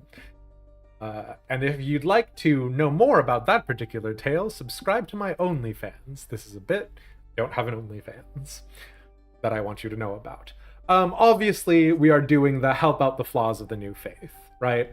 You point out the flaws and inconsistencies in Fotis's teachings to Father Leonard and refuse to help him. We are committed down the old faith route. Now, I do also want to say, however, that even though we are committed down the old faith route, we are not... oh my god, there's another term that I am trying to say. My brain turned out into toothpaste. We're not team Father Ulrich, right? Because Jean did actually point out that she is worried about Father Ulrich, right? So we are trying to get Father Cassius out of power. We do not want Father Ulrich in a position of power, though.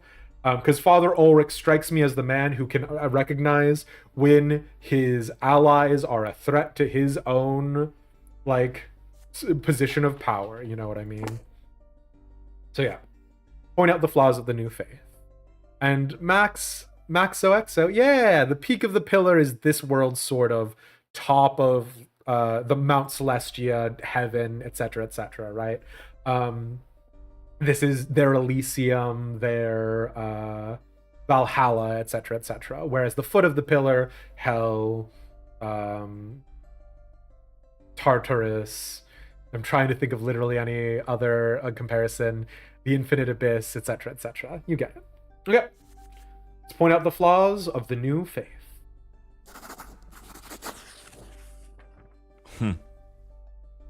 Father Leonard is clearly in error. The teachings of Fotis are a heresy that dooms its followers to torment at the foot of the pillar. It is the duty of the Inquisition to guide people away from this dangerous doctrine and back to the old faith, the true faith. Oh, it's hell with one L. Didn't know that, yeah. The lots are a part of the twins' design, you say. No matter how much the world might have changed, the twins commanded us to live by this law, for it is their will and their love. To dispute this would be the same as denying the twins themselves and condemning oneself to eternal agony at the foot of the pillar. Fotis's doctrine has split the faith and clouded people's minds, you claim. This absolute freedom to choose one's path is in fact no path at all. Without the unity afforded by a common path, how is the priest to guide his flock? Without one truth for all, how are we to know who is right and who is wrong? Without one law from the heavens, how are we to make our own laws here in the world? Fotis's teachings will bring nothing but ruin to the souls of the people and the blessed Archnean Empire and the entire world. And so the Order of the Inquisition must uproot this misguided heresy and reunite the faith. Father Leonard shakes his head slowly. You shouldn't put all the blame for the schism on the new faith. Our world has changed, yet the laws we are trying to obey have remained the same. This is the reason for the schism. Patriarch Fotis was only the first to see this. Our teachings may be imperfect, but we are seeking answers where the old faith abandoned the search long ago. The path to the truth is filled with mistakes. It brings me sorrow to find no understanding in your heart, but I will accept your words as they are, Inquisitor. Go forth, brother, and may the twins be ever at your side.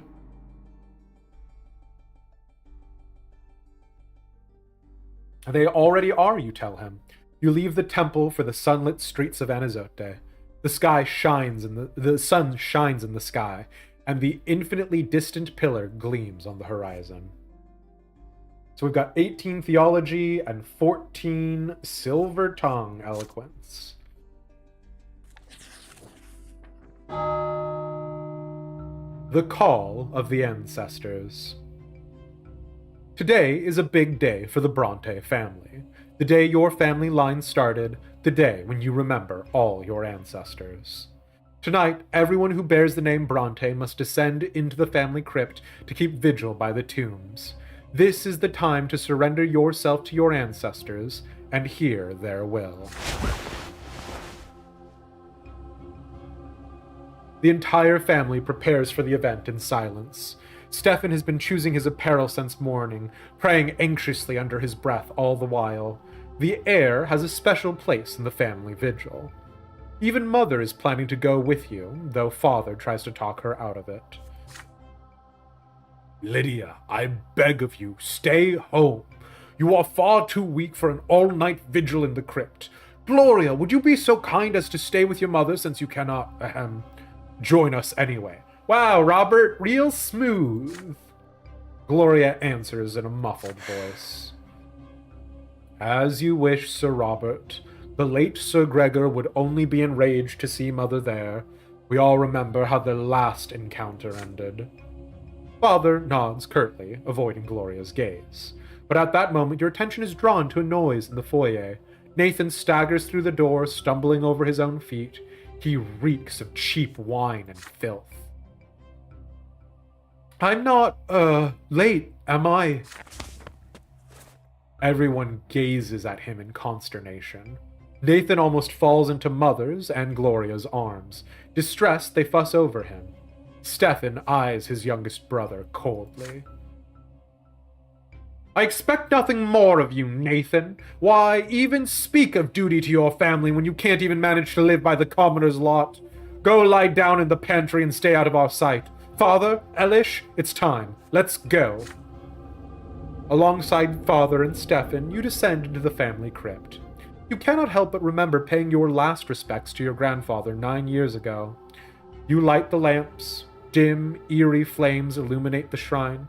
In the middle of it stands a magnificent stone tomb containing the long-decayed remains of Gregor Brante. You take your places around the crypt and kneel. The all-night vigil has begun. At first, your ancestors remain silent. Each of you is left with their own thoughts.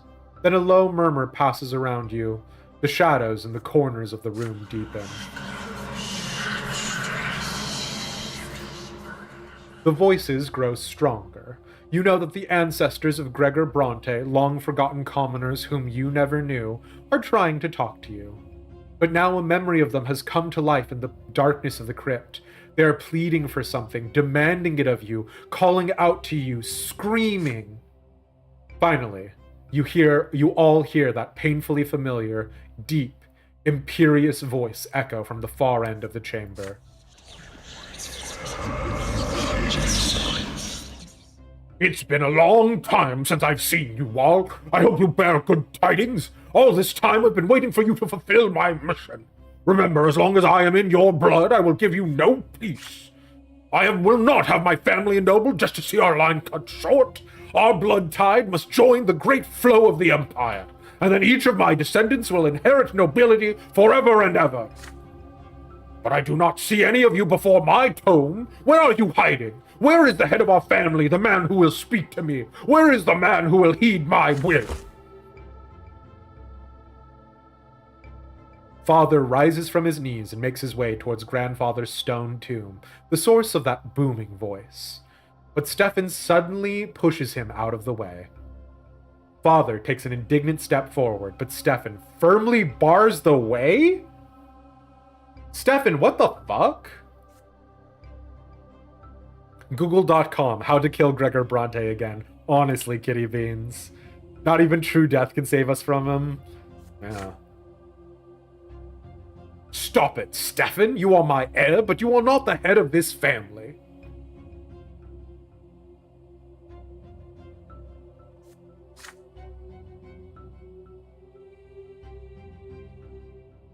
Father, it is not you that Sir Gregor is addressing.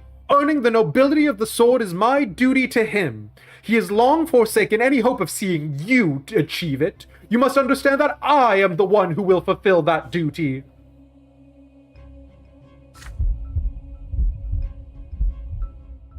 We cannot step forward yourself, because we are not a path of the nobleman. Stefan does not let him pass. Father breathes heavily in anger. You can all but feel the frantic beating of both their hearts resonating somewhere within you. Both your father and brother seem to have forgotten that you are here, too. Even the restless voices of your ancestors have grown hushed, waiting for the outcome of this confrontation. Side with father, or support Stefan's superiority.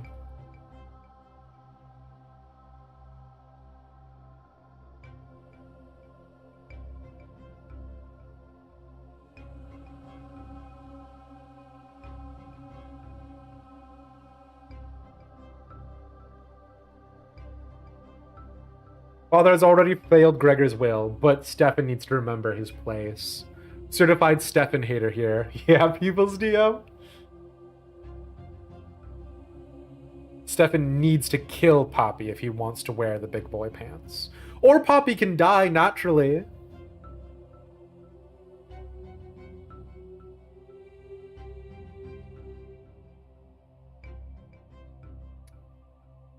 Here's the problem.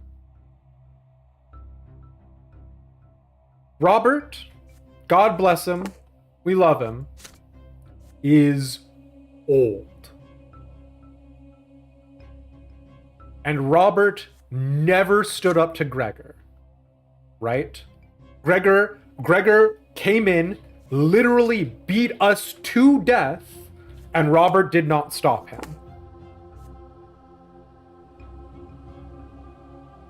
Stefan is taking after Gregor. I've got bad news, people's DM. I mean, yeah, obviously Stefan didn't either, but that was because Stefan was sent to noble boarding school, //. He probably wouldn't have done it even if he was here, but he would have also legally been a child during that time. I hate Gregor. We can't kill Gregor. If Stefan becomes a nobleman of the sword, if he becomes Stefan L. Brante, we need him on our side.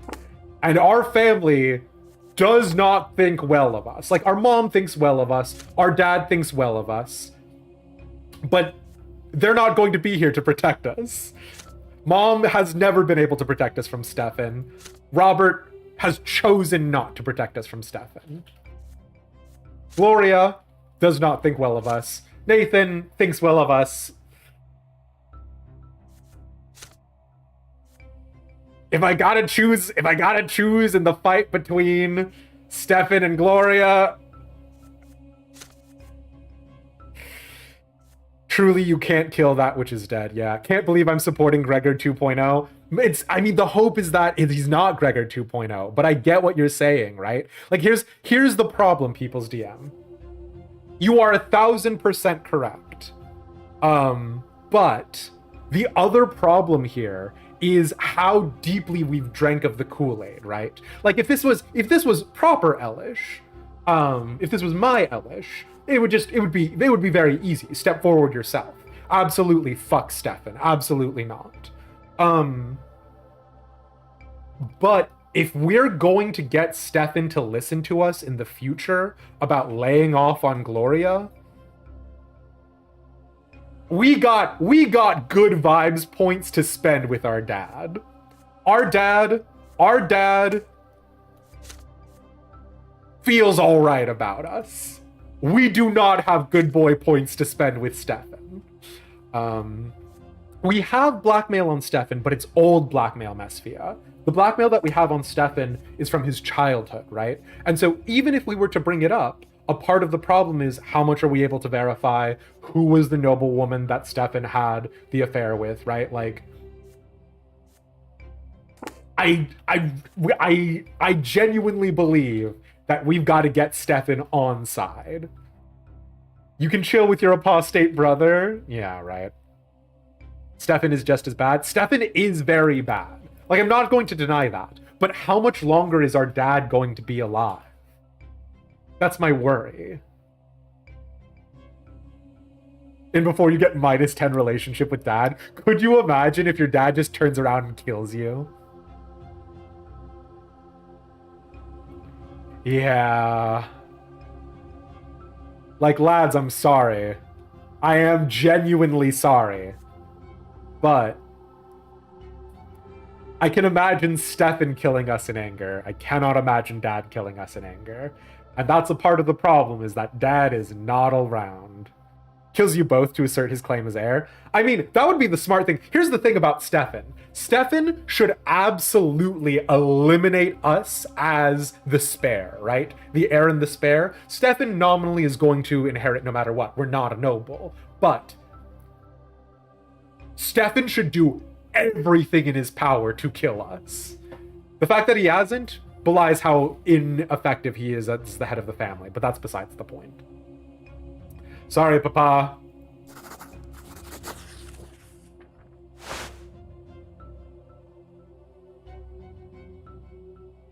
You walk up to Father and gently put a hand on his shoulder. Let Stefan talk to Grandfather. This is what our ancestor wishes. There is no reason to oppose him. Father lowers his head and steps to the side. Stefan approaches your grandfather's tomb, his fists clenched tight. Stefan! Wait, I forgot his voice. I have always known that if anyone will lead the Brante family to glory, it will be my grandson.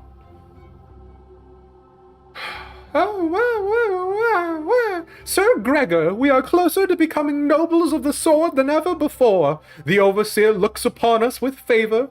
Give us but a couple more years, and your dream will come true.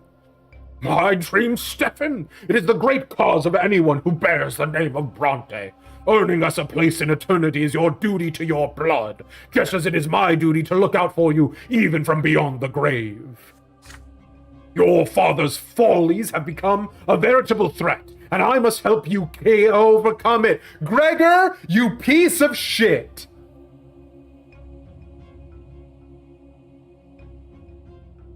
Okay. You still cater to those foundlings, Lydia and Gloria, risking a permanent blemish upon the Brante name, my name. You are but a step away from leading our family to shame and ruin.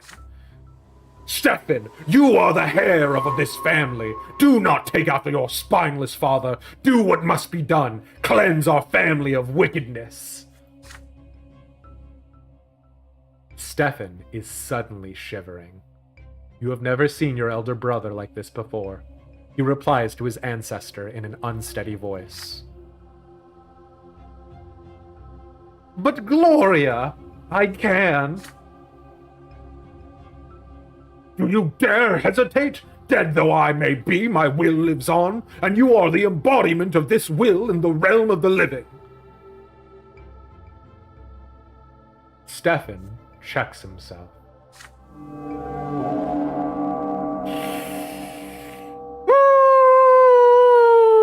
It's gonna be bad. I will do my duty to my family, Sir Gregor. Whatever the price, I will pay it.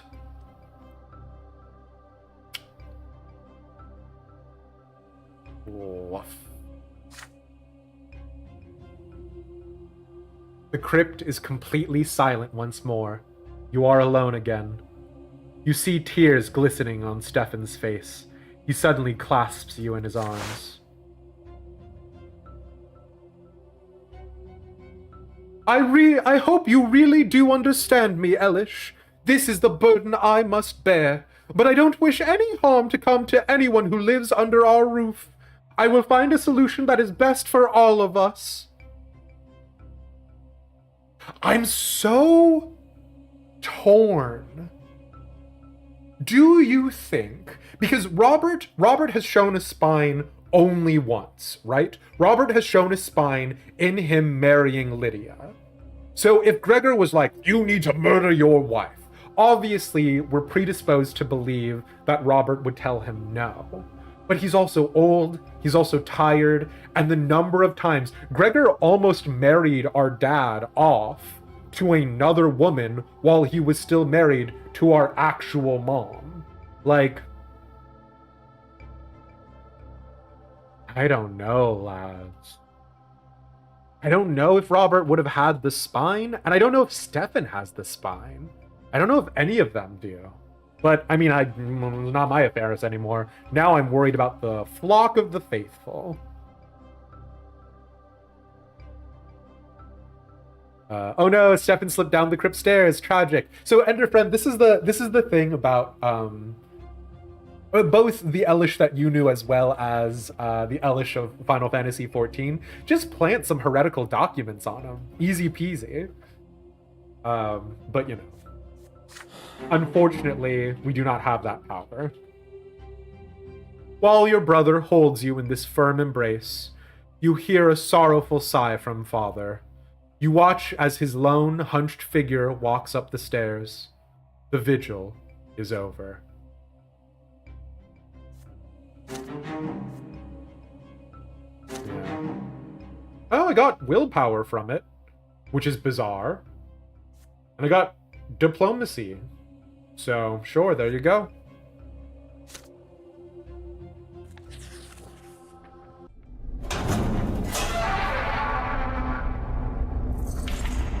The Will and the Law. The ward of the Magran Inquisition has little space for dungeons in which to detain and question suspects, just a handful of underground cells with tiny windows and heavy doors. You and Jean are standing in one of them, facing a man accused of heresy. 2 days of questioning have yielded nothing. This man was distributing books containing a distorted version of the teachings of Visatius. The teachings themselves were intact, but the book also included comments that openly criticized the foundations of the old faith. To set up a clandestine print shop for such blasphemous books, one needs powerful connections and money. This could be your chance to track down a heretical sect of considerable power. It is very funny, though, as like a quick sidebar. One of my favorite things to like sort of study casually, I've not been like a avid student of it, but is the period of the Cathar apostasy in southern France. Before the schism between Martin Luther and the Catholic Church, there were a bunch of blasphemies and apostasies that rose up all over the place. And Cathars were a fascinating subsection. And the only reason why I learned anything about Cathars at all is because in Magic the Gathering, in Innistrad was basically just Warhammer Fantasy, the old world, or, you know, like your stereotypical, like, fantasy, grim, dark, Grimm's fairy tale sort of situation. I absolutely made that old Elish's entire thing. So I do normally have Elish being a heretic while he's inside of the Inquisition. So oopsie poopsie. Yeah, Jean is back, Wirebone.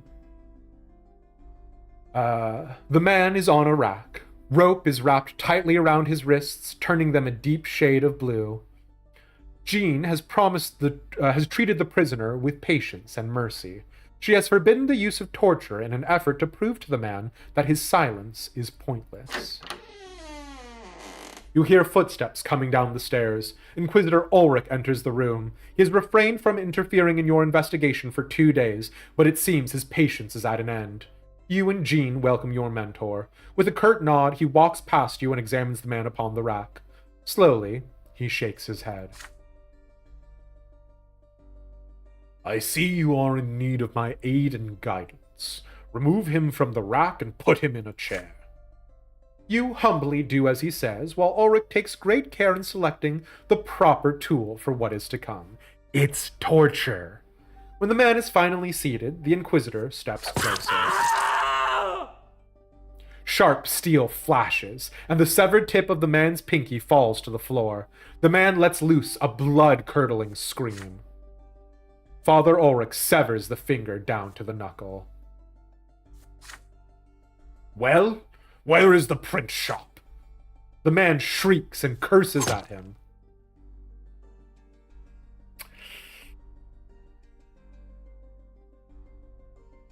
Oh boy.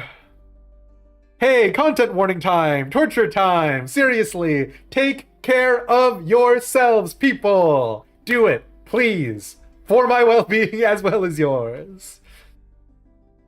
Father Ulrich walks around the chair. The prisoner's eyes bulge in terror. The Inquisitor removes the man's ear with a precise cut. The prisoner howls in pain, shivering, convulsing. Blood streams down his neck, forming a dark brown stain on his plain shirt.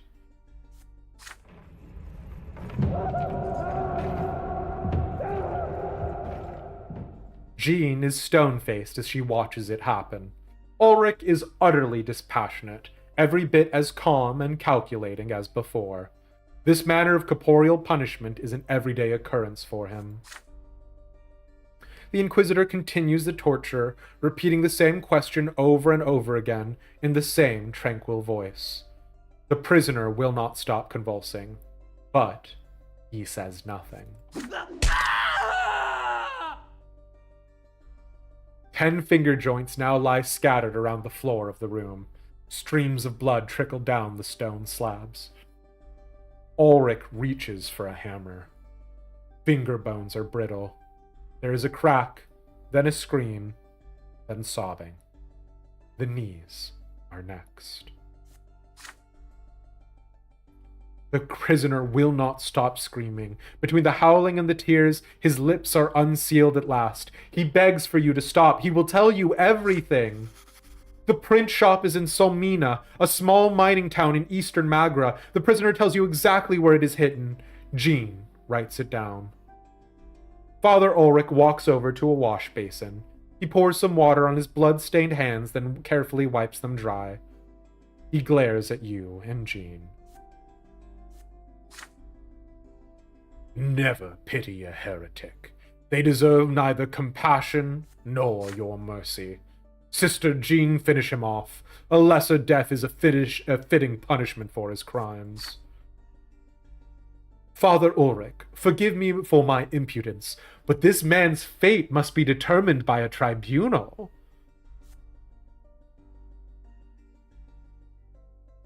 Jean? Sister, I have personally sentenced him to lesser death for his sins. A tribunal is a mere formality, a senseless waste of time, just like your attempts to convince him to speak. Forgive me, but I refuse. You and I belong to the same lot. You are not a noble. You cannot give me orders! Jean, what?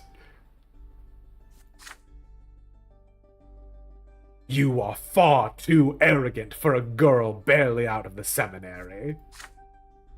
Father Ulrich's voice rings like hardened steel. Jean meets his gaze defiantly. The prisoner is sobbing quietly, still shackled to the chair. Having Jean here is so wild. Stefan is actually an interesting character. He's got a lot more depth to him than appearances might belie. We do like Stefan, but we also like Little Stinkers. Oh man, Little Stinker is perhaps generous for Stefan, but fair. Jean is back, the torture sound effects, yeah. Content warning time! Hey, be careful for your needs! He'd sell you your grandmother at this point? Yeah, I know. Like, there are very...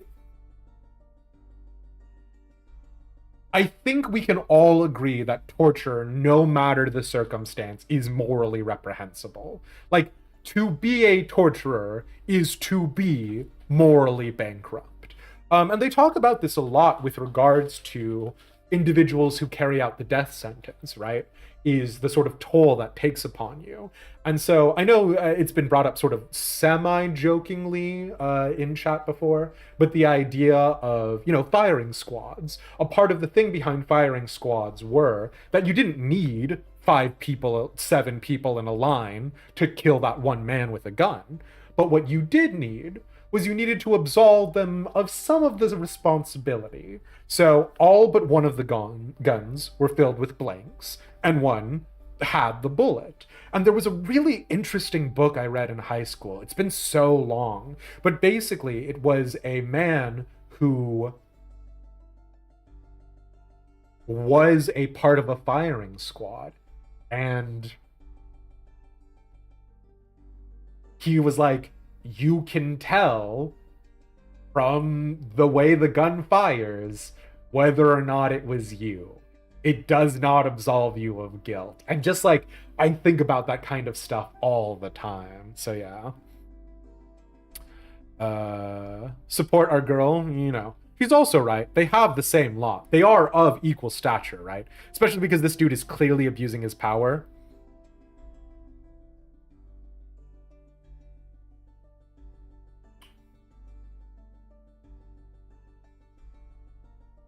So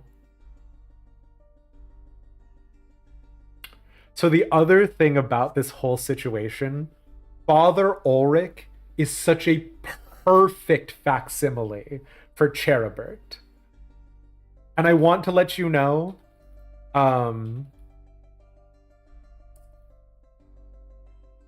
there is no Jean when Cherubert enters into the scene with Elish, right? There is no Jean there. It is Elish and Cherubert.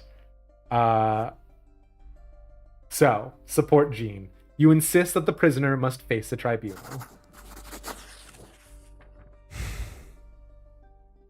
After considering the quandary, you say that there is already a proper punishment for every wrongdoing. To carry out a sentence here and now would be murder, and such violence would be in defiance of your priestly lot. Father Ulrich stands erect. Boy, put that away. His gaze moves from Jean to you. Tell me, is your indecisiveness motivated by fear or pity? I advise you to consider which of these is more ruinous for an Inquisitor. Remember this, the rules and laws of the Order were all written by men. We, however, fight those who seek to undermine the very law of the gods. But have it your way. A tribunal will decide this man's fate. With that, Ulrich turns and leaves the dungeon. You summon the acolytes to take the prisoner back to his cell. When you are done, Jean looks at you with resolve. The younger is the law, the order, and the form. To serve the twins is to obey and protect the law. I'm glad to see you understand that. 2 days later, the prisoner is burned at the stake. Father Ulrich insisted that the heretic be sentenced to true death. Jean attempted to appeal the sentence, but the Inquisition tribunal stood with Ulrich. You watch the execution take place in the yard of the Inquisition ward. The prisoner's howling under torture seems quiet compared to his screams of agony, as he is consumed by the flames. You cannot look away from his burning body. His death comes slowly. Killing him yourself 2 days ago would have been a mercy. Shucks. Our valor went up. We became better at fighting because of this? Sure, okay.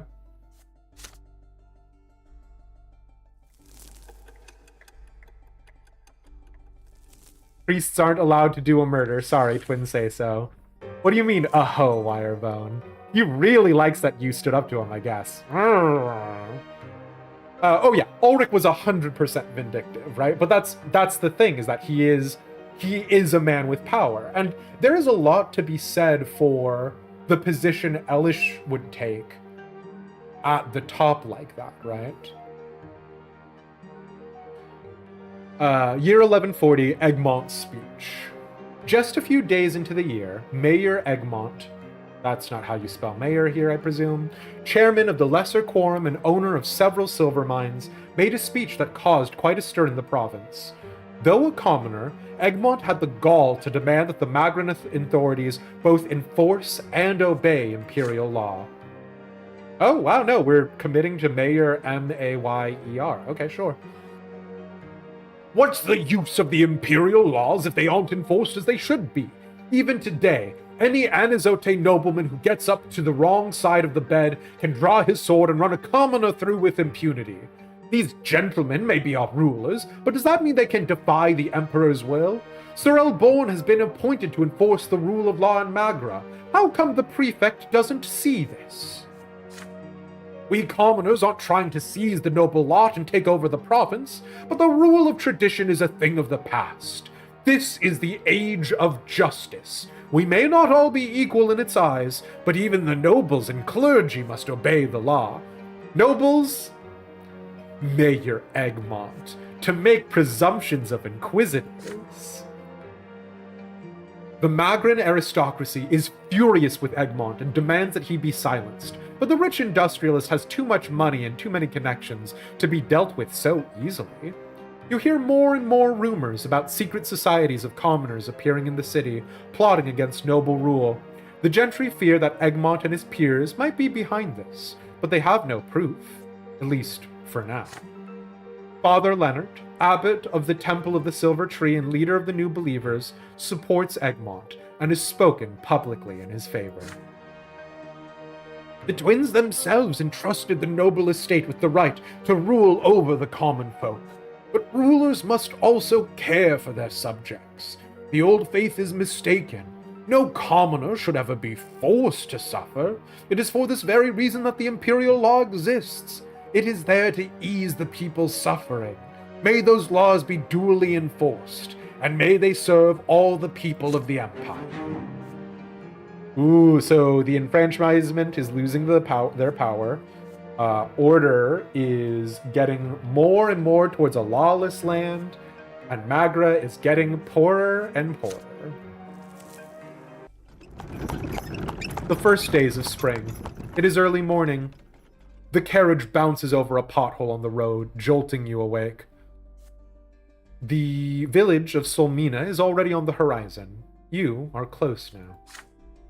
You travel alone, escorted only by David Agaronim and his champions of faith. Father Ulrich was so intent on denying Jean the chance to investigate the print shop that he called an Inquisition tribunal meeting for this very purpose. Your mentor thought you better prepared for the journey to Solmina, and the other Inquisitors stood by him. It is so fascinating to see this. Fascinating. Furious as she was, Jean had no choice but to accept the tribunal's decision. She saw you off before your departure. Not one for affectionate farewells, she gave you a stern admonition instead. Remember, only the clergy may preach and interpret the word of Isatius. Such is our lot and the burden of the priestly estate. We are the ones who are educated and trained to guide laymen to the righteous path. A commoner or noble who expostulates on the twins is thus guilty of defying their lot, and shall suffer at the foot of the shining pillar for all eternity. The books from this accursed print shop pose a grave danger to every member of the noble and common estates. I'm counting on you, Elish. Make those apostates pay for what they've done. Why is Jean being prevented from coming? And also, does this not mean that we should be punishing Nathan? The carriage shakes as it rolls down the bumpy Magran High Road. You pass the time before your arrival by flipping through the pages of the book that started this investigation. It is a paper-bound tome, and so unusually light. You look through the familiar lines, the teachings of Isatius. In this section, the prophet outlines his thoughts on understanding the lots. Pixie, partially, I'm sure. The other thing is that Jean is the one who took the stand against Father Ulrich, right? Like, we supported Jean, but as far as Ulrich is concerned, Jean has been our senior and our mentor to a certain extent, right? Because Jean is the one who sort of vouches for us to be added to the Inquisition in the first place. And so the twins did descend upon the land. Clad in flesh, they walked their path among the living and brought their word. Blessed was the Archnean race to carry their rule throughout the land, transforming the land to suit their own design, for this design was pleasing to the twins. And so the twins did anoint the bloodline of Tempest to rule over a worldly kingdom. Such was their will and love and law. And so the blessed, the Archnean Empire came to be. And so the blessed Archnean Empire, there's an extra definitive article there.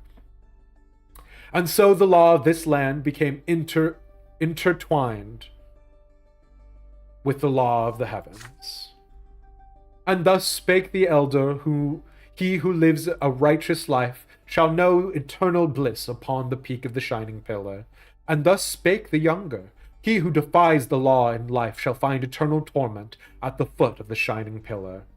What is a righteous life? The elder would not say. What is defying the law? The younger would not say.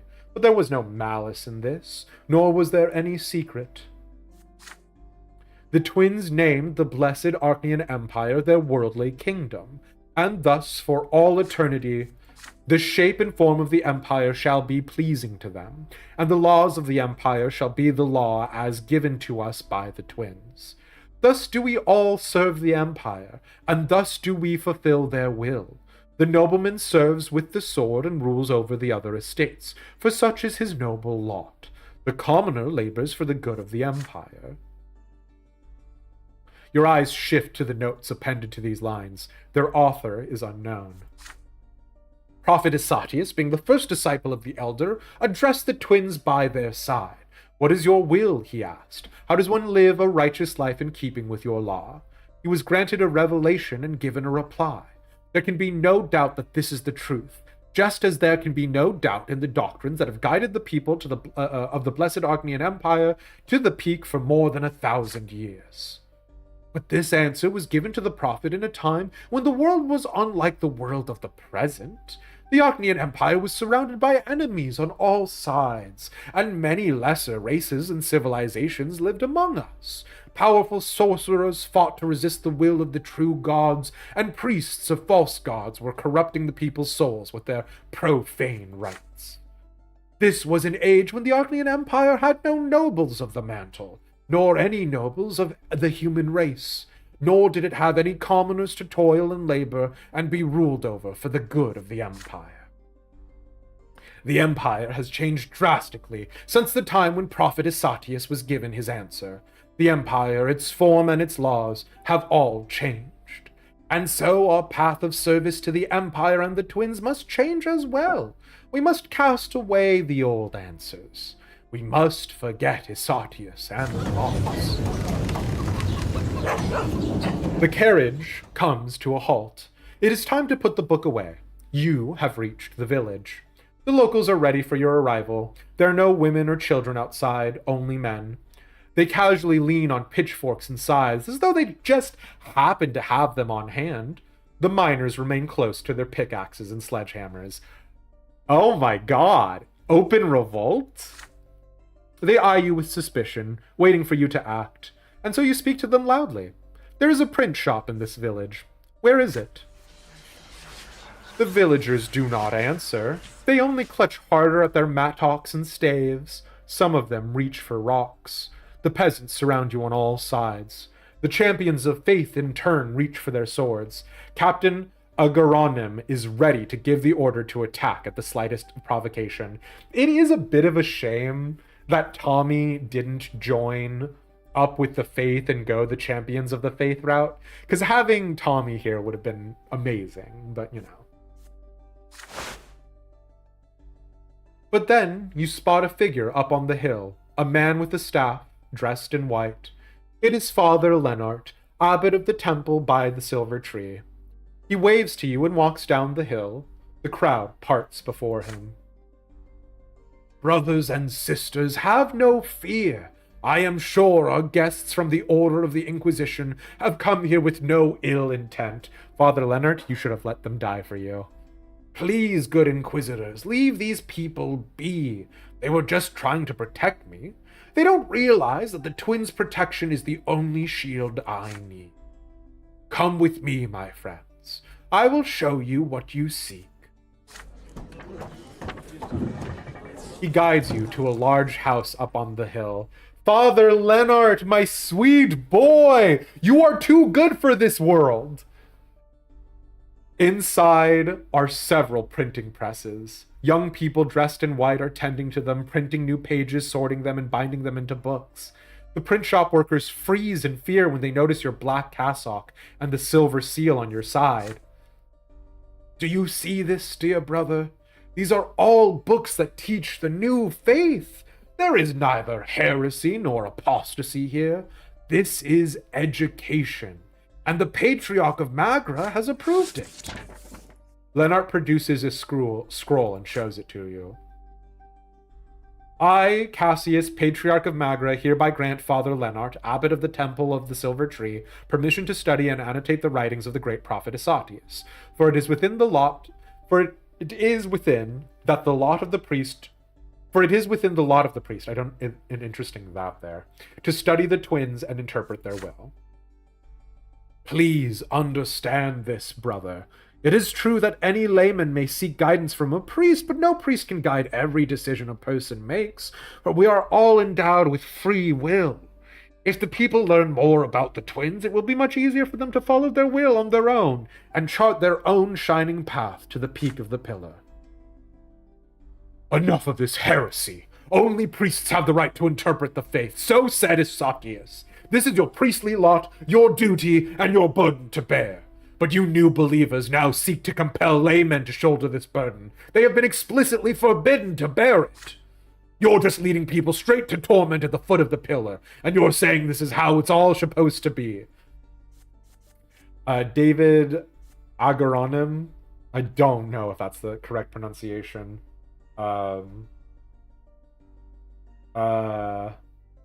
is absolutely one of my Paladins of Vengeance. Please do not be so quick to blame me and our doctrine. What you have just said is also an interpretation of the lots, Captain, even though you claim it is not your burden to bear. But I don't judge you at all. For anyone who seeks their love, it is only natural to seek an understanding of their law. The teachings of Photis are not forbidden. The new faith is not a heresy, but a path to salvation. We will continue to preach our doctrine and look for other paths to the peak that have been rejected by the old faith. It saddens me to see that our teachings are still met with such fierce resistance from the clergy, even here in Magra, the birthplace of the new faith. Even when the patriarchs of Archnia and Estania have acknowledged the truth of the new faith and preach its doctrines themselves. Captain Agaronim's brow furrows. He looks at you. It is your lot to judge matters of the faith. You are the one who must decide. Destroy the print shop. These books must be banned. Leave the books alone. Use the Patriarch's permission as an excuse to let the books be punished. There is an interesting route where you become an Inquisitor, and then you just let the new faith do whatever the fuck it wants. And that is actually fascinating to me. Redact and censor the books. We have to have willpower, we have to have high theology. The books will be published, but only when you are done editing them personally. Again, in the actual iteration of Ishgard in Final Fantasy XIV, there is the Holy Body, and they run around doing this shit. Abso-fucking-lutely. You look from Captain Agaronim to Father Lennart, then back again. They are both right, in their own way. No one must be allowed to revile Prophet Isatius. Belief in the tenets of the old faith must remain unshaken. However, the new believers must not be prevented from finding their own paths to the twins. I don't agree with that. Oh no. People's DM, are you Wormtongue whispering into my ear and I'm frickin' the king of the Rohirrim? Between the two extremes they offer, you suggest your own solution, a middle ground. The print shop will remain open. However, the Inquisition will have the right to review and censor everything it prints. The silence that follows is brief. Father Lennart nods, and Captain Agaronim shrugs in support. It falls upon you to review their book in detail and purge it of any defamation of Prophet of Isatius, all while keeping the teachings of Patriarch Photis intact. This revision takes many weeks to complete. At last, the book is ready to see the light. Father Ulrich wears a dubious expression as he pages through the book. A compromise, the worst choice of all. So much effort wasted on a book that nobody wants to see in its current form. There's one good thing, however. We've asserted our authority and claimed the right to censor sacred texts. Congratulations on that, Brother Elish, if nothing else. You cannot help but agree that Father Ulrich's words ring true. Drained and exhausted by the long labor, you return home and succumb to dreamless sleep as soon as you close your eyes. Yeah, I see the ads as well. Full disclosure, you've not done this path, so you're as blind as we are, but you like the idea of being an unknown saboteur. Yeah. So, we did help Order go back up. Inquisition's power has gone up. But tolerance of the faith has gone up as well. And our willpower is back down to 0. Alright, lads. Well, that's going to be it for stream today. Thank you guys all so much for being here and for hanging out. But we're going to go ahead and call it here. We're going to go on a real quick rod. I know some of you were not able to hear this, but don't sweat it. A friend of the show is currently streaming, so we're going to go ahead and send you over there. Kitty Beans, thank you so much for hanging out. Yeah, thank you guys all for being here. I appreciate it. Ultimately, I would say we are pretty close, probably one last week of the life and suffering of Sir Brante, which honestly, can I say, kind of don't want it to end, but who knows? Maybe we'll make a video series of it that'll go on to the YouTube channel and things like that. So I will catch you guys around, but I'll see you all soon. Goodbye.